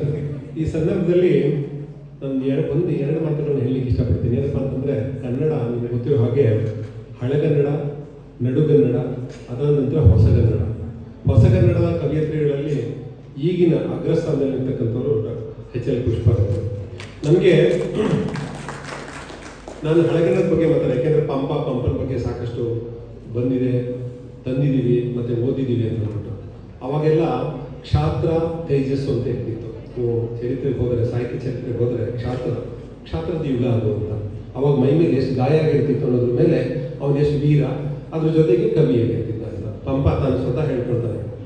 ಸೊ ಒಂದು ನಾಡೋಜ ಅಂತ ಅದಕ್ಕೆ ಕರೆಯೋದು, ಆದಿಕವಿ ಪಂಪ ಅಂತಲೂ ಕರೆಯೋದು. ಅವೊಂದು ಈಗ ಇದ್ದಾನೆ ಅನನ್ಯ ಹುಡುಗಿ ಹೇಳಿದ್ರು, ಚಾಗದ ಭೋಗದ ಅಕ್ಕರದ ಗೇಯದ ಗೊಡ್ಡಿ ಲಂಪ ನಿಂಪುಳದ ಮಾದ ಮಾನಿಸರಂತರಾಗಿ ಪುಟ್ಟಲೇನು ಮೇಲ್ ಮರಿದು ಮುಗಿಯಾಗಿ ಪುಟ್ಟುವುದು ನಂದನವನದೊಳು ವನವಾಸಿ ದೇಶದೊಳು ಅಂತ ಹೇಳ್ತಾನೆ. ಇದನ್ನು ನಾವು ಪ್ರೈಮರಿ ಸ್ಕೂಲಲ್ಲಿ ಕಲ್ತಿದ್ದೀವಿ. ಅದಲ್ಲದೆ ಕುಮಾರವ್ಯಾಸ ನಾವು ಈ ಸಂದರ್ಭದಲ್ಲಿ ನೆನೆಸ್ಕೋಬೇಕು. ಕುಮಾರವ್ಯಾಸ ನೆನೆಸ್ಕೋಬೇಕಾದ್ರೆ ಅವನು ಒಂದನ್ನು ನೀವು ಯಾವುದೋ ಒಂದೇ ಒಂದು ಸಾಲನ್ನು ನಾನು ಹೇಳಕ್ಕೆ ಇಷ್ಟಪಡ್ತೀನಿ. ಏನಪ್ಪ ಅಂದರೆ ಇದನ್ನ ಅಭಿಮನ್ಯುದನ್ನು ಅವನು ಹೇಳ್ತಾನೆ. ಕದಳಿಯುಳು ಮದದಾನೆ ಹೊಕ್ಕಂದದಲ್ಲಿ ಮೆಟ್ಟಿದ ಚಾತುರಂಗದ ಹೊಡೆಯ ನೊಟ್ಟಿದು ತಟ್ಟ ನಡೆ ತಡೆದು ಇದಿರೊಳಚ್ಚನ್ನು ಕೆಲಬಲದುರ ಕದನಗಲಿಗಳ ಸೀಳಿದನು ಕಾದಿದನು ಕಾಲನ ಲೀಲೆಯಾಗುವುದು ನನ್ನ ರಂಗ. ಸೊ ಇದನ್ನು ನೀವು ಬಿಡಿಸಿ ತಿಳ್ಕೊಂಡ್ರೆ ಬಹುಶಃ ಅರ್ಥ ಆಗುತ್ತೆ. ಇದು ನಡುಗನ್ನಡಕ್ಕೆ ಸೇರಿತು. ಹಳೆಗನ್ನಡ ನಾನು ಈಗಾಗಲೇ ಹೇಳಿದೆ ಪಂಪಂದು. ಹೊಸಗನ್ನಡ ಕುಮಾರವ್ಯಾಸ ಆದಮೇಲೆ ನೆಕ್ಸ್ಟ್ ಬಂದಂತಕ್ಕಂಥ ವಚನಕಾರರು ಬಸವಣ್ಣ, ಇವರೆಲ್ಲ 12ನೇ ಶತಮಾನದಲ್ಲಿ ಕನ್ನಡದಲ್ಲಿ ಎಂಥ ಕ್ರಾಂತಿಯನ್ನು ಬಿರುಗಾಳಿ ನೆನೆಸಿದ್ರು ಅಂತಂದರೆ ಅದು ಇವತ್ತಿಗೂ ಪ್ರಸ್ತುತವಾಗಿದೆ. ನಾವು ಬಸವಣ್ಣ ನೆನೆಸ್ಕೋತಾ ಇದ್ದೀವಿ. ಅದಾದ ನಂತರ ಬರ್ತಕ್ಕಂಥ ಅಂಬೇಡ್ಕರ್. ಸೊ ಆ ಸಮಾನತೆಯನ್ನು ಆ ಕಾಲದಲ್ಲಿ 12ನೇ ಶತಮಾನದಲ್ಲಿ ಸಾಧಿಸಿದವರು. ಅದಾದ ನಂತರ ಈ ಕುಮಾರವ್ಯಾಸ ಬಂದರು, ಮತ್ತು ಹೊಸಗನ್ನಡ ಕವಿಗಳು ಬಂದರು. ಹೊಸಗನ್ನಡದ ಬರೀ ಕನ್ನಡ ಅಷ್ಟೇ ಅಲ್ಲ, ಹೊಸಗನ್ನಡದಲ್ಲಿ ದ.ರಾ. ಬೇಂದ್ರೆ ಅಂತವರು ಅವರು ರಮ್ಯ ಕವಿತೆಗಳನ್ನ ರಚಿಸಿದರು. ರಮ್ಯ ಕವಿತೆಗಳಂದರೆ ಪ್ರಾಸಬದ್ಧವಾಗಿರಬೇಕು ಮತ್ತು ಸುಲಲಿತವಾಗಿರಬೇಕಂಥದ್ದು. ಅದಕ್ಕೆ ವರಕವಿ ಅಂತ ಕರೀತಾರೆ ಬೇಂದ್ರೆನ, ಮತ್ತು ನುಡಿ ಗಾರುಡಿಗ ಅಂತ ಕರೀತಾರೆ. ಯಾಕೆಂದರೆ ಪದಗಳು ಅವಳ ಬೇರೆ ತುದಿನಲ್ಲಿ, ನಾಲ್ಗೆ ತುದಿನಲ್ಲಿ ಕುಣಿತಾ ಇರ್ತಿದ್ವು ಅಂತ ಅಂದ್ಬಿಟ್ಟು. ಅವರು ಹುಬ್ಬಳ್ಳಿಯವ ಮತ್ತು ನಾರಿ ನಿನ್ನ ಮಾರಿ ಮ್ಯಾಗ ಇವುಗಳನ್ನ ಇವತ್ತಿಗೂ ಜನಜನಿತವಾಗಿದೆ. ಒಂದು ಸಣ್ಣ ಪ್ರಸಂಗ ಹೇಳ್ತೀನಿ. ಏನಪ್ಪ ಅಂತಂದರೆ ಬೇಂದ್ರೆ ಅಜ್ಜ ಸಾಧನಕೇರಿ ಧಾರವಾಡದಲ್ಲಿ ನಡ್ಕೊಂಡು ಹೋಗ್ತಿರ್ಬೇಕಾದ್ರೆ ಎಮ್ಮೆ ಮೇಲೆ ಕೂತ್ಕೊಂಡು ಹೋಗ್ಬಿಟ್ಟು ಹಾಡು ಹೇಳ್ಕೊಂಡು ಹೋಗ್ತಿರ್ತಾನೆ. ಏನಪ್ಪ ಅಂತಂದರೆ ಇನ್ನೂ ಯಾಕೆ ಬರಲಿಲ್ಲವ ಹುಬ್ಬಳ್ಳಿಯವ, ವಾರದಾಗ 3 ಸರ್ತಿ ಬಂದು ಹೋದವ ಅಂತ ಅವನೇ ದಾಡಿನಲ್ಲಿ ಅವ್ನು ಹಾಡು ಕೇಳ್ಕೊಂಡು ಹೋಗ್ತಾ ಇರ್ತಾನೆ. ಬೇಂದ್ರೆ ನಿಲ್ಲಿಸ್ಬಿಟ್ಟು ಕೇಳ್ತಾರೆ, ಬೇಂದ್ರೆ ನಗು ಬರುತ್ತೆ ಅಂತ ಹೇಳ್ತಾರೆ ನೋಡ್ಬಿಟ್ಟು ನಿಲ್ಲಿಸ್ಬಿಟ್ಟು ಕೇಳ್ತಾರೆ, ಇದು ಯಾರೇ ಬರ್ದವ ಅಂತ. ನಂಗೆ ತಿಳಿದಿಲ್ರಿ, ನಾನು ಯಾವ ಬೇಂದ್ರೆ ಅಜ್ಜ ಅಂತ ಬೇಂದ್ರವ್ರಿಗೆ ಹೇಳ್ತಾನೆ. ನನಗೆ ಅಷ್ಟು ಮಟ್ಟಿಗೆ ಜನಜನಿತವಾಗಿರುತ್ತೆ ಈ ಕವನ, ಆ ಬೇಂದ್ರವ್ರು ಬರೆದಿದ್ದು. ಸೊ ಬೇಂದ್ರವ್ರು ಬಿಟ್ಟರೆ ನೆಕ್ಸ್ಟು ಮತ್ತೊಂದು ತಮಾಷೆ ಹೇಳ್ತಿದ್ದೇನಪ್ಪ ಅಂತಂದರೆ, ನಿಮ್ಗೆ ಗೊತ್ತಿರಬೇಕು ಡಾಕ್ಟರ್ G.P. ರಾಜರತ್ನಂ. ವಿಚಿತ್ರ ಏನಪ್ಪ ಅಂದರೆ, ವೈಶಿಷ್ಟ್ಯ ಏನಪ್ಪ ಅಂತಂದರೆ, ರಾಜರತ್ನಂ ಅವರ ಮದರ್ ಟಂಗ್, ಮಾತೃಭಾಷೆ ಏನಿದೆ ತಮಿಳು. ನಮ್ಮ ಕನ್ನಡಕ್ಕೆ ಸಾಮಾನ್ಯವಾಗಿ ಬೇರೆ ಮಾತೃಭಾಷೆ ಇರ್ತಕ್ಕಂಥವ್ರು ಹೆಚ್ಚಿನ ಕೊಡುಗೆಯನ್ನು ಕೊಟ್ಟಿರ್ತಕ್ಕಂಥದ್ದು. D.V.G. ಅವ್ರದ್ದು ತಮಿಳು ಹಾಗೆ ನೋಡೋಕೆ ಹೋದರೆ. ಸೊ ಇವ್ರು ಏನು ಮಾಡ್ತಾರೆ, G.P. ರಾಜರತ್ನಂ ನಿಮ್ಗೆ ಗೊತ್ತಿದೆ, ಅವರು ಮಕ್ಕಳಿಗೋಸ್ಕರ ಎಂತೆಂಥ ಕವನಗಳು ಬರ್ತಾರೆ. ನಾವು ಓದ್ಕೊಂಡೇ ಬೆಳೆದಿರೋದನ್ನೆಲ್ಲ. ನಾಯಿ ಮರಿ ತಿಂಡಿ ಬೇಕೆ ನಿಮಗೆ ಪ್ರಖ್ಯಾತವಾದದ್ದು. ಆಮೇಲೆ ನಾಗರ ಹಾವೆ ಮತ್ತು ಇದೆಲ್ಲ ಅವ್ರ ಕವಿತೆ, ಬಾಲಕವಿತೆಗಳು ನಾವು ಪ್ರೈಮರಿ ಸ್ಕೂಲಲ್ಲಿ ಓದಿದ್ವಿ ಇದೆಲ್ಲ. ಅದರಲ್ಲಿ ಏನಾಗುತ್ತೆ ಅಂದರೆ, ಮಕ್ಕಳೆಲ್ಲ ಆಟ ಆಡ್ತಿರ್ಬೇಕಾದ್ರೆ ರಾಜರತ್ನಂ ಹೋಗ್ತಿರ್ಬೇಕಾದ್ರೆ ಆ ಮಕ್ಕಳು ಹೇಳ್ತಾರಂತೆ, ನೋಡೋಲಿ ನಾಯಿ ಮರಿ ರಾಜರತ್ನಂ ಹೋಗ್ತಾ ಇದ್ದಾರೆ ಅಂತ. ಸೊ ಅಷ್ಟು ಮಟ್ಟಿಗೆ ಅದು ಪ್ರಖ್ಯಾತವಾಗಿರುತ್ತೆ ಅಂತ. ಇದು ಕನ್ನಡನ ಹೊಸಗನ್ನಡನ ನೆಕ್ಸ್ಟ್ ನಾನು ಹೇಳಿದಾಗ ಈ ಕವಿತೆಗಳಲ್ಲದೆ ನೆಕ್ಸ್ಟ್ ಬಂದದ್ದು ಇದು ಪ್ರಗತಿಶೀಲರು, ನವ್ಯೋತ್ತರ, ನವ್ಯ, ಗೋಪಾಲಕೃಷ್ಣ ಅಡಿಗರನ್ನ ನಾನು ಸಂದರ್ಭದಲ್ಲಿ ನೆನೆಸ್ಕೊಳ್ಳಬೇಕಾಗುತ್ತೆ. ಅದು ಯಾವ ಮೋಹನ ಮುರಳಿ ಕರೆಯಿತು ದೂರ ತೀರಕ್ಕೆ ನಿನ್ನನ್ನು ಇವತ್ತು ನೆನೆಸ್ಕೋಬೇಕಾಗುತ್ತೆ, ಪ್ರಖ್ಯಾತವಾಗಿದ್ದದ್ದು. ಅದಾದ ನಂತರ ಬಂದದ್ದು ಬಂಡಾಯ ಆದಮೇಲೆ ನೆಕ್ಸ್ಟು ಈಗ ಚಿತ್ರ ಕರೀನೇನ ಡಂಬಾಯ. ಸೊ ಈ ರೀತಿ ಕನ್ನಡ ಏನಿದೆ ಸಾಕಷ್ಟು ಬೆಳವಣಿಗೆಗಳನ್ನು ಕಂಡಿದೆ, ಸ್ಥಿತ್ಯಂತರಗಳನ್ನ ಕಂಡಿದೆ, ಮತ್ತು ಇವಾಲ್ವ್ ಆಗ್ತಾ ಇದೆ ಭಾಷೆ. ಅದನ್ನು ನಾವು ಮರಿಬಾರ್ದು, ಬೆಳೆಸ್ಕೊಂಡು ಉಳಿಸ್ಕೊಂಡು ಇದೆ. ಸೊ ಆ ಸಂದರ್ಭದ ನಾವು ಏನು ನಮ್ಮ ಕೈಲಿ ಆದಷ್ಟು, ನಮ್ಮ ಕೈಲಿ ಏನಾಗುತ್ತೆ ಅಷ್ಟು ನಾವು ಹೇಳೋಂಗೆ, ನಮ್ಮ ಭಾಷೆಪದ ಹೇಳಿದಾಗೆ ಭಾಷೆಪದ ಏನು ಹೇಳಿದ್ರು, ಯಾವುದೇ ಭಾಷೆ ಯಾರೇ ಭಾಷೆ ಯಾವುದೇ ಮಾತಾಡಲಿ ನಮ್ಮ ಭಾಷೆನ ಬಂದ್ಬಿಟ್ಟು ಅವ್ರ ಭಾಷೆನೇ ಮಾತಾಡಬೇಕು. ಒಂದು ಫೋನ್ ಬಂದರೆ ಅಡ್ವರ್ಟೈಸ್ಮೆಂಟ್ ಬಂದರೆ ಇಂಗ್ಲೀಷಲ್ಲಿ ಮಾತಾಡೋಕ್ಕೆ ಇಷ್ಟಪಡ್ತೀವಿ, ಹಿಂದಿನಲ್ಲಿ ಮಾತಾಡ್ತೀವಿ. ನಾವು ಹೇಳೋದಿಲ್ಲ ಅವ್ರಿಗೆ, ನೀವು ಕನ್ನಡದಲ್ಲಿ ಮಾತಾಡಿ. ಯಾವುದಾದ್ರು ಅಡ್ವರ್ಟೈಸ್ಮೆಂಟ್ ಬಂತು ಅಥವಾ ಯಾವುದಾದ್ರು ಪ್ರಾಪಗೇಂಡ ಬಂತು ಅಂತಂದರೆ ಈ ಕನ್ನಡದಲ್ಲಿ ಮಾತಾಡಿ ತಕ್ಷಣ ಫೋನ್ ಇಟ್ಟಿರ್ತಾರೆ. ಸೊ ಈಗ ಯಾಕೆ ನಾವು ರೂಢಿಸ್ಕೊಳ್ತೀವಿ? ನಮ್ಮ ನೆರೆಹೊರೆಯವ್ರನ್ನ ನೋಡಿದ್ರೆ ಸಾಕು, ತಮಿಳ್ನಾಡನ್ನ ನೋಡಿ, ಕೇರಳದಲ್ಲಿ ನೋಡಿ, ಅವರು ಅವ್ರ ಭಾಷೆಯಲ್ಲೇ ಮಾತಾಡ್ತಾರೆ. ಈಗ ಎಷ್ಟೇ ಕಷ್ಟಪಡಿ ಹಿಂಗೆ ಒಂದಿರ್ತಿಲಿ ಏನಪ್ಪ ಅಂತಂದ್ರೆ ಯಾಕೆ ಎಲ್ಲರೂ ಬೆಂಗಳೂರನ್ನ ಮತ್ತು ಕರ್ನಾಟಕವನ್ನು ಇಷ್ಟಪಡ್ತಾರೆ ಅಂತಂದರೆ ಅವ್ರಿಗೆ ಇಲ್ಲಿ ಬಂದ ತಕ್ಷಣ ಅದನ್ನು ಅವ್ರ ಮನೆ ಎಲ್ಲೇ ದೂರದಿಂದ ಬರಲಿ, ಬೇರೆ ಯಾವುದೇ ರಾಜ್ಯದಿಂದ ಬರಲಿ, ಇಲ್ಲಿ ಬಂದವರು ನಾನು ನೋಡಿದ ಮಟ್ಟಿಗೆ ನನ್ನ 10 ದಿವಸ ಇದರಲ್ಲಿ ಇದ್ದು ಸೆಂಟ್ರಲ್ ಗೌರ್ಮೆಂಟಲ್ಲಿ ಇದ್ದು ಸರ್ಕಾರಿ ಅದೇನಪ್ಪ ಅಂದರೆ ಅವ್ರುಗಳಿಗೆ ಟ್ರಾನ್ಸ್ಫರೇ ಆಗಲ್ಲ, ವರ್ಗಾವಣೆನೇ ಆಗಲ್ವ. ಅವ್ರು ಇಲ್ಲಿಂದ ಬಂದರೆ ಮತ್ತೆ ಹೋಗೋದಿಲ್ಲ. ಅವರು ಇಲ್ಲೇ ಮನೆ ತೊಗೊಳ್ತಾರೆ, ಇಲ್ಲೇ ಅಪಾರ್ಟ್ಮೆಂಟ್ ತೊಗೊಳ್ತಾರೆ, ಅಲ್ಲಿರ್ತಕ್ಕಂಥ ಅವ್ರ ಆಸ್ತಿನೆಲ್ಲ ಮಾರ್ಬಿಟ್ಟು ಇಲ್ಲೇ ನೆಲೆಸ್ಬಿಡ್ತಾರೆ. ಯಾಕೆಂದರೆ ಹವಾಮಾನ ಚೆನ್ನಾಗಿದೆ, ಮತ್ತು ಜನ ಚೆನ್ನಾಗಿದ್ದಾರೆ, ಮತ್ತು ನಾವು ಅವನ್ನ ಒತ್ತರಿಸಿದ್ರು ಸಹ ತಳ್ಳಿಸ್ಕೊತಾರೆ ಅಂತ ಒಂದು ಮನೋಭಾವ ಇರೋದ್ರಿಂದ. ಸೊ ಇದನ್ನು ನಾವು ಬಹುಶಃ ರೂಢಿಸ್ಕೋಬೇಕು. ನಾವು ಮಾತಾಡೋದನ್ನ ಕನ್ನಡದಲ್ಲೇ ಮಾತಾಡ್ತೀವಿ ಅಂತ. ನಮ್ಮ ಶಿವಾನಂದ ಅಂತ ಅಂದ್ಬಿಟ್ಟು ಡಾಕ್ಟರ್ ಶಿವಾನಂದ ಅಂತ ಮುಖ್ಯಸ್ಥರು, ಈಗ ಡೈರೆಕ್ಟರ್ ಆಗಿದ್ರು ನಿರ್ದೇಶಕರು, ಅವ್ರು ಹೇಳ್ತಾ ಇದ್ರು ಈಗ ಯಾರು ಬಂದರೆ ನಾವು ಇದ್ದದ್ದು ವಾಣಿವಿಲ್ಲ ಸರಿ, ಅವ್ರು ಬರ್ಕೊಡ್ಬೇಕು ಪ್ರಿಸ್ಕ್ರಿಪ್ಷನ್ ಬರ್ಬೇಕಾದ್ರೆ ಅವ್ರು ಹೇಳ್ತಾ ಇದ್ರು ಈ ತಮಿಳ್ನಾಡು ಬಂದಾಗ ಹೇಳ್ತಾರೆ ಚೀಟಿಗೆ ಪ್ರಿಸ್ಕ್ರಿಪ್ಷನ್ ಬರ್ಕೊಡ್ಬೇಕಾದ್ರೆ ಎಳೆದು ಕೊಡು ಅಂತ. ಅವಾಗ ಅವರು ಶಿವಾನಂದ ಕರೆಯೋರು ಅದೇನೋ ಎಳಿಬೇಕಂತ ಬಾಪ ನೀನು ಎಳೆಯೋದು ಅಂದ್ರೆ ಅಂತ ಏನೋ ನಿಮ್ಗೆ ಗೊತ್ತಿರಬೇಕು ಬರೆಯೋದು ಅಂತಂದ್ಬಿಟ್ಟು. ಹಾಗೆ ಇದನ್ನ ಹೇಳ್ತಾ ಇರ್ಬೇಕಾದ್ರೆ ಕಾಮೆಂಟ್ರಿ ಹೇಳ್ಬೇಕಾದ್ರೆ ಡಬ್ಬ ಕಾಣಿಕೆ ಬಾದಂತ, ಸರಿ ಡಬ್ಬ ಕಾಣಿಕೆ ಬರಂತ ಇದ್ದಾನೆ, ನಾವೆಲ್ಲ ಊಟ ಮಾಡ್ಕೊಂಡು ಬರೋಣ ಬಾ ಅಂತ. ಸರ್ ಆ ಡಬ್ಬ ಅಲ್ಲ ಸರ್, ಅದು ಪುಟ್ಟದ ಚೆಂಡು ಪುಟ್ಟದಿಂದ ಪಿಚ್ ಬಂದಿದೆ ಅದರದ್ದು ಡಬ್ಬ ಅದು ಅಂತ ಹೇಳಿದ್ಮೇಲೆ ಅದಕ್ಕೆ ಹೇಳೋದು ಯಾವುದೇ ಭಾಷೆಯಲ್ಲಿ ಮಾತಾಡಲಿ, ನೀವು ಮಾತ್ರ ಕನ್ನಡದಲ್ಲಿ ಮಾತಾಡ್ಬಿಟ್ಟು ಅವ್ನಿಗೆ ಹೇಳಿ. ಅದರಿಂದ ಏನಾಗುತ್ತೆ ಅವನಿಗೂ ಅನಿಸುತ್ತೆ ನಾನು ಕನ್ನಡ ಕಲೀಲೇಬೇಕು, ಕಲಿದೇ ಇದ್ದಾಗ ಇಲ್ಲಿ ಉಳಿಗಾಲ ಇಲ್ಲ, ಮತ್ತು ನನಗೆ ವ್ಯವಹಾರ ಕಷ್ಟ ಆಗುತ್ತೆ ಅಂತ ಹೇಳೋದು. ಈಗ ಯಾವುದೇ ವ್ಯವಹಾರಕ್ಕೆ ಸಂಬಂಧ ನೀವು ಮಾತಾಡಿ ನೋಡಿ, ಅವ್ರು ಕನ್ನಡ ಮಾತಾಡ್ತಾರೆ, ಕನ್ನಡದಲ್ಲೇ ಮಾತಾಡ್ತಾರೆ. ರಾಜಸ್ಥಾನಕ್ಕೆ ಬಂದರು, ಉತ್ತರ ಪ್ರದೇಶಕ್ಕೆ ಬಂದರು, ಆಮೇಲೆ ಬೆಂಗಾಲೀಸು ಇಲ್ಲಿದ್ದಾರಲ್ಲ, ಯಾಕೆಂದರೆ ಹಣದ ವ್ಯವಹಾರ ಇರುತ್ತೆ. ಆ ರೀತಿ ಒಂದು ಅನಿವಾರ್ಯ ಸ್ಥಿತಿನ ನಾವು ಸೃಷ್ಟಿಸಬೇಕಾಗಿದೆ, ನಮ್ಮಲ್ಲಿ ನಾವು ಬದಲಾಯಿಸಬೇಕಾಗಿದೆ, ರೂಢಿಸಬೇಕಾಗಿದೆ ಅಂತ ಹೇಳ್ತಾ ಒಂದೆರಡು ಮಾತನ್ನ ಮುಗಿಸ್ತಾ ಇದ್ದೇನೆ. ಈಗ ಡಾಕ್ಟರ್ ನಾಗರಾಜ್ ಅವರು ಸಮಯ ಸಾಕಷ್ಟು ಲಂಬಿಸೋದ್ರಿಂದ ಡಾಕ್ಟರ್ ನಾಗರಾಜ್ ಅವರು ಅದನ್ನು ಅರ್ಪಣೆ ಮಾಡಬೇಕು ಅಂತ ಕೇಳ್ಕೊಳ್ತೀವಿ. ಎಲ್ಲರಿಗೂ ನಮಸ್ಕಾರಗಳು. ಒಂದು ರೀತಿಯಲ್ಲಿ ತುಂಬ ಆಭಾರಿ ಆಗಿದ್ದೇನೆ, ಯಾಕೆಂತಂದ್ರೆ ನನಗೆ ತುಂಬಾ ನಮ್ಮ ನೆಚ್ಚಿನ ಪ್ರಾಂಶುಪಾಲರ ಬಗ್ಗೆ ತುಂಬಾ ಹೊಗಳಿದ್ರು ಅಂತ ಕಾಣುತ್ತೆ. ಹೊಗಳೋದಕ್ಕೆ ನನಗಂತ ಏನಿಲ್ಲ, ನನ್ನ ಒಂದು ಪ್ರವೃತ್ತಿ ಅಷ್ಟೇ. ಕನ್ನಡಾಭಿಮಾನದ ಬಗ್ಗೆ ಅದನ್ನು ಅವರು ಕಳೆದ ಒಂದು 3 ದಶಕಗಳ ನೋಡ್ತಾ ಇದ್ದಾರೆ. ಅದನ್ನು ಒಂದು ಬೆಳೆಸೋದ್ರಲ್ಲಿ ಉಳಿಸೋದ್ರಲ್ಲಿ ಒಂದು ಸ್ವಲ್ಪ ಅಲ್ಪ ಪ್ರಯತ್ನ ಪಟ್ಟಿರೋದನ್ನು ಅವರು ಗಮನಿಸ್ಕೊಂಡು ಇಷ್ಟು ಒಂದು ತುಂಬ ಹೊಗಳಿದ್ದಾರೆ ಅಂತಂದರೆ ಅವ್ರಿಗೆ ನಿಜಕ್ಕೂ ನಾನು ಸೃಷ್ಟಿ ಆಗಿದ್ದೇನೆ, ಅಟ್ಟಿರ್ತೀನಿ ಎಲ್ಲರಿಗೂ ಒಂದು ನನ್ನ ಬಗ್ಗೆ ಒಂದು ಅರಿವು ಮೂಡಿಸೋದಕ್ಕೆ. ಅಂದರೆ ಪರೋಕ್ಷವಾಗಿ ಏನು ಹೇಳಿದ್ದಾರೆ ಅಂತಂದರೆ ನೀವು ಸ್ವಲ್ಪ ಕನ್ನಡಾಭಿಮಾನ ಬೆಳೆಸ್ಕೊಡಿ ಅಂತ ಉದ್ದೇಶ ಅವರು ಆ ಒಂದು ಹೇಳಿದ್ದಾರೆ ಅಷ್ಟೇ. ಅಂದರೆ ಅವರು ಹೇಳಿದಾಗ ನಿಮ್ಮ ಸ್ನೇಹಿತರು ಏನಿದಾರಲ್ಲ ಅವ್ರಿಗೆಲ್ಲ ಸ್ವಲ್ಪ ಕನ್ನಡ ಕಳಿಸಿ ಅನ್ನೋ ಉದ್ದೇಶ ಆ ಒಂದು ಮಾತಷ್ಟೇ. ಯಾಕಂದರೆ ಮೂಲತಃ ನಾವೆಲ್ಲ ಮಾತಾಡೋದು ಕನ್ನಡ ತಮಿಳು ಅವೆಲ್ಲ ಸರಳವಾಗಿ ಮಾತಾಡ್ತೀವಿ, ಅದ್ರ ಜೊತೆಲಿ ಕನ್ನಡ ಬೆಳೆಸಿ ಅನ್ನೋ ಒಂದು ಉದ್ದೇಶ ಅಷ್ಟೇ. ಮತ್ತೊಂದು ನವೆಂಬರ್ 1 ತಕ್ಷಣ ನಾವು ಕನ್ನಡ ರಾಜ್ಯೋತ್ಸವ ಅಂತೀವಿ. ಇವತ್ತು ಡಾಕ್ಟರ್ ಕುರಿಯನ್ ಅವ್ರನ್ನ ಕರೆಸಿದ ಉದ್ದೇಶ ಏನು ಗೊತ್ತಾ? ನವೆಂಬರ್ 1 ಕೇರಳ ರಾಜ್ಯದ ರಾಜ್ಯೋತ್ಸವನೂ ಹೌದು. ಹಾಗಾಗ್ಬಿಟ್ಟು ಅವ್ರನ್ನ ನಾನು ಗೌರವಪೂರ್ವಕವಾಗಿ ನಮಸ್ಕಾರ ಸರ್, ಈ ನಮ್ಮ ರಾಜ್ಯೋತ್ಸವ ಸಹೋದರ ಭಾವತ್ವದ ಒಂದು ಸಂಕೇತ ಅಂತ ಹೇಳಿ ನಾವು ಅವ್ರಿಗೆ ವಂದನಪೂರ್ವಕವಾಗಿ ಹೇಳ್ತಿದ್ದೇನೆ.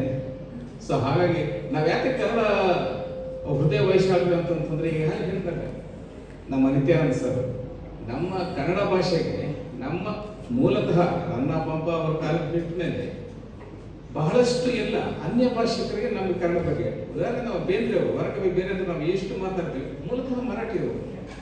ನಾವು ಮಯೂರ ಅನ್ನೋ ಸಿನಿಮಾ ಈಗಲೂ ನಮ್ಮ ಕನ್ನಡ ರಚನೆ ರಾಜ್ಕುಮಾರ್ ಅವ್ರ ನಟನೆ ಇದೆ, ಬರೋದ್ರೆ ಯಾರು ದೇವರು ನರಸಿಂಹ ಶಾಸ್ತ್ರಿಗಳು, ಈಗಾಗಲೇ ಹೇಳಿದ್ರು ಟಿ.ಪಿ. ಕೈಲಾಸಮ್ಮ, ಜಿ.ಪಿ. ರಾಜೇಂದ್ರ ಇವರೆಲ್ಲ ತಮಿಳಿಯರು. ಹಾಗಾಗಿ ನಮಗೆ ಪರಭಾಷೆ ಇದೆ, ಕೈಯಾರ ಕಿಣಿಯರ ಇವರೆಲ್ಲ ಮೂಲತಃ ಆ ಮಲಯಾಳಂ. ಅಷ್ಟಾದರೂ ಸಹಿತ ಕನ್ನಡ ಭಾಷೆಗೆ ಅವ್ರ ಕೊಡುಗೆ ನಾವು ಯಾವ ಕಾಲಕ್ಕೂ ನಾವು ಸಹ ಮರೆಯೋಕ್ಕಾಗಿಲ್ಲ.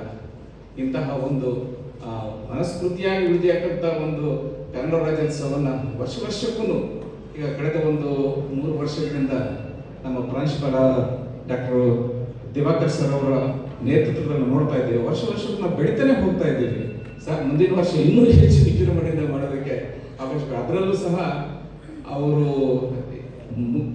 ಹಿರಿಯ ನಟಿ ಅಂತ ಒಂದು ಎಮ್ ಎಲ್ ಲಕ್ಷ್ಮೀದೇವಿ ಅವ್ರನ್ನ ಕರೆಸಿದ್ದು ನಿಜ. ಯಾಕೆಂತಂದ್ರೆ ನಾವು ನೋಡಿದೀವಿ ಅವರ ಒಂದು ಯಾವ ರೀತಿಯಾದ ಅವರು ರಾಜ್ಯೋತ್ಸವವನ್ನು ಆಚರಿಸ್ತಾರೆ ಅಂತ.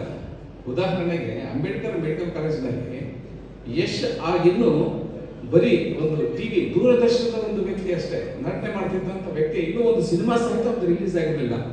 ಅಂಥವ್ನು ಕರ್ಕೊಂಡು ಸನ್ಮಾನ ಮಾಡಿದ್ದ ಒಂದು ಕೀರ್ತಿ ಅವ್ರಿಗೆ ಸಲ್ಲುತ್ತೆ. ಈಗ ಒಬ್ಬ ಮೇರು ನಟ ಬೆಳೆದ್ಬಿಟ್ಟಿದ್ದಾನೆ ಯಶ್, ಆ KGF ಅಂತ ಸಿನಿಮಾಗಳು ಮಾಡಿದ್ದಾರೆ, ಅಂಥವ್ರನ್ನೆಲ್ಲ ಗುರುತಿಸಿ ಇದು ಮಾಡ್ತಾರೆ. ನೋಡಿ, ಇಷ್ಟು ವಯೋವೃದ್ಧನ ಕರ್ಕೊಂಡ್ಬಂದು ಒಂದು ಅಭಿಮಾನದಿಂದ ಅವ್ರನ್ನ ಕರ್ಕೊಂಡ್ಬಂದು ನಾವು ಸ್ವಾಗತಿಸಿ ಅಂತಂದ್ರೆ ಸರ್, ನಿಮ್ಗೆ ನಿಜಕ್ಕೂ ಕನ್ನಡ ಅಭಿಮಾನದ ಬಗ್ಗೆ ನಾನು 2 ಮಾತು ಹೇಳಲಿಕ್ಕಾಗೋದಿಲ್ಲ. ಸೊ ಹಾಗಾಗಿ ಇಂಥ ಒಂದು ಸಂಜೆ ಸುಂದರದಲ್ಲಿ ನಮ್ಮ ಒಂದು ವೇದಿಕೆ ಮೇಲೆ ಕಲಿತಕ್ಕಂಥ ನಮ್ಮ ವೈದ್ಯಕೀಯ ಅಧೀಕ್ಷಕರಾದ ಡಾಕ್ಟರ್ ಮನೋಹರ್ ಸರ್ ಅವರು, ನಮ್ಮ ಪ್ರಾಂಶುಪಾಲರು, ಮುಖ್ಯವಾಗಿ ಕುಲಪತಿಗಳು ನಮ್ಮ ಗೌರವರು, ನಾವು ಯಾವಾಗಲೂ ಸಹಿತ ಒಂದಲ್ಲ ಒಂದು ಕನ್ನಡದ ಬಗ್ಗೆ ಒಂದು ಸಂದೇಶವನ್ನು ಕಳಿಸ್ತಾ ಇರ್ತಾರೆ. ಈಗಿನ ಪೀಳಿಗೆಯ ಯುವಕರ್ತಿಯಾದ ಕೃಷ್ಣ ಅವರನ್ನು, ಅವರ ನಮ್ಮ ಕೊರಿಯನ್ ಅವರನ್ನು, ಮುಖ್ಯವಾಗಿ ಎಲ್ಲರನ್ನೂ ಪಾರದರ್ಶಕ ನೋಡ್ತಕ್ಕಂಥ ನಮ್ಮ ಶಾಖೆಯ ಮುಖ್ಯಸ್ಥರಾದ ನಮ್ಮ ಅವರು ಬಂದಿದ್ದಾರೆ. ಹಾಗೂ ನಮ್ಮ ಕಿವಿ ಮೂಗು ತಜ್ಞರಾದಂಥ ರಾವರು, ಇವರೆಲ್ಲರೂ ಸಹ ಈ ಒಂದು ವೇದಿಕೆಗೆ ಒಂದು ಅಲಂಕಾರ ಕೊಟ್ಟು, ಅದರಲ್ಲೂ ಮುಖ್ಯವಾಗಿ ಎಲ್ಲ ಇಷ್ಟೊಂದು ಸಮಯದಲ್ಲಿ ಹೊಟ್ಟೆ ಹಸಿತಾ ಇದ್ರೂ ಸಹ ಎಲ್ಲ ವಿಭಾಗದ ಎಲ್ಲರೂ ಸಹ ಮುಖ್ಯಸ್ಥರಿಂದ ಹಿಡಿದು ಪ್ರಾಧ್ಯಾಪಕ, ಉಪನ್ಯಾಸಕರು ಎಲ್ಲರೂ ನೆರೆದಿದ್ದೀರಾ. ಇದನ್ನೊಂದು ರಾಜ್ಯೋತ್ಸವಕ್ಕೆ ಒಂದು ಮೇರು ಕೊಟ್ಟಿದ್ದೀರಾ. ನಿಮ್ಮೆಲ್ಲರಿಗೂ ಅವರೆಲ್ಲರ ಪರವಾಗಿ ಅನಂತ ನನ್ನ ಧನ್ಯವಾದಗಳನ್ನು ಹೇಳ್ತಾ ಒಂದೆರಡು ಮಾತುಗಳನ್ನು ಮುಗಿಸ್ತೇನೆ. ಹಾಗೂ ಇದಕ್ಕೆ ಪ್ರತ್ಯಕ್ಷವಾಗಿ ಪರೋಕ್ಷವಾಗಿ ಸಹಕರಿಸಿದಂತ ಮುಖ್ಯವಾಗಿ ನಮ್ಮ ನೆಚ್ಚಿನ ವಿದ್ಯಾರ್ಥಿಗಳ ಒಂದು ಕಾರ್ಯದಕ್ಷತೆ ನಾನು ಯಾವುದಕ್ಕೂ ಮೆರೆದಕ್ಕೆ ಬಹಳಷ್ಟು ತುಂಬಾ ಅಚ್ಚುಮೆಚ್ಚಿನಾಗಿ ಮಾಡಿದ್ದಾರೆ. ನಿಮಗೂ ಸಹ ತುಂಬಾ ಧನ್ಯವಾದಗಳು.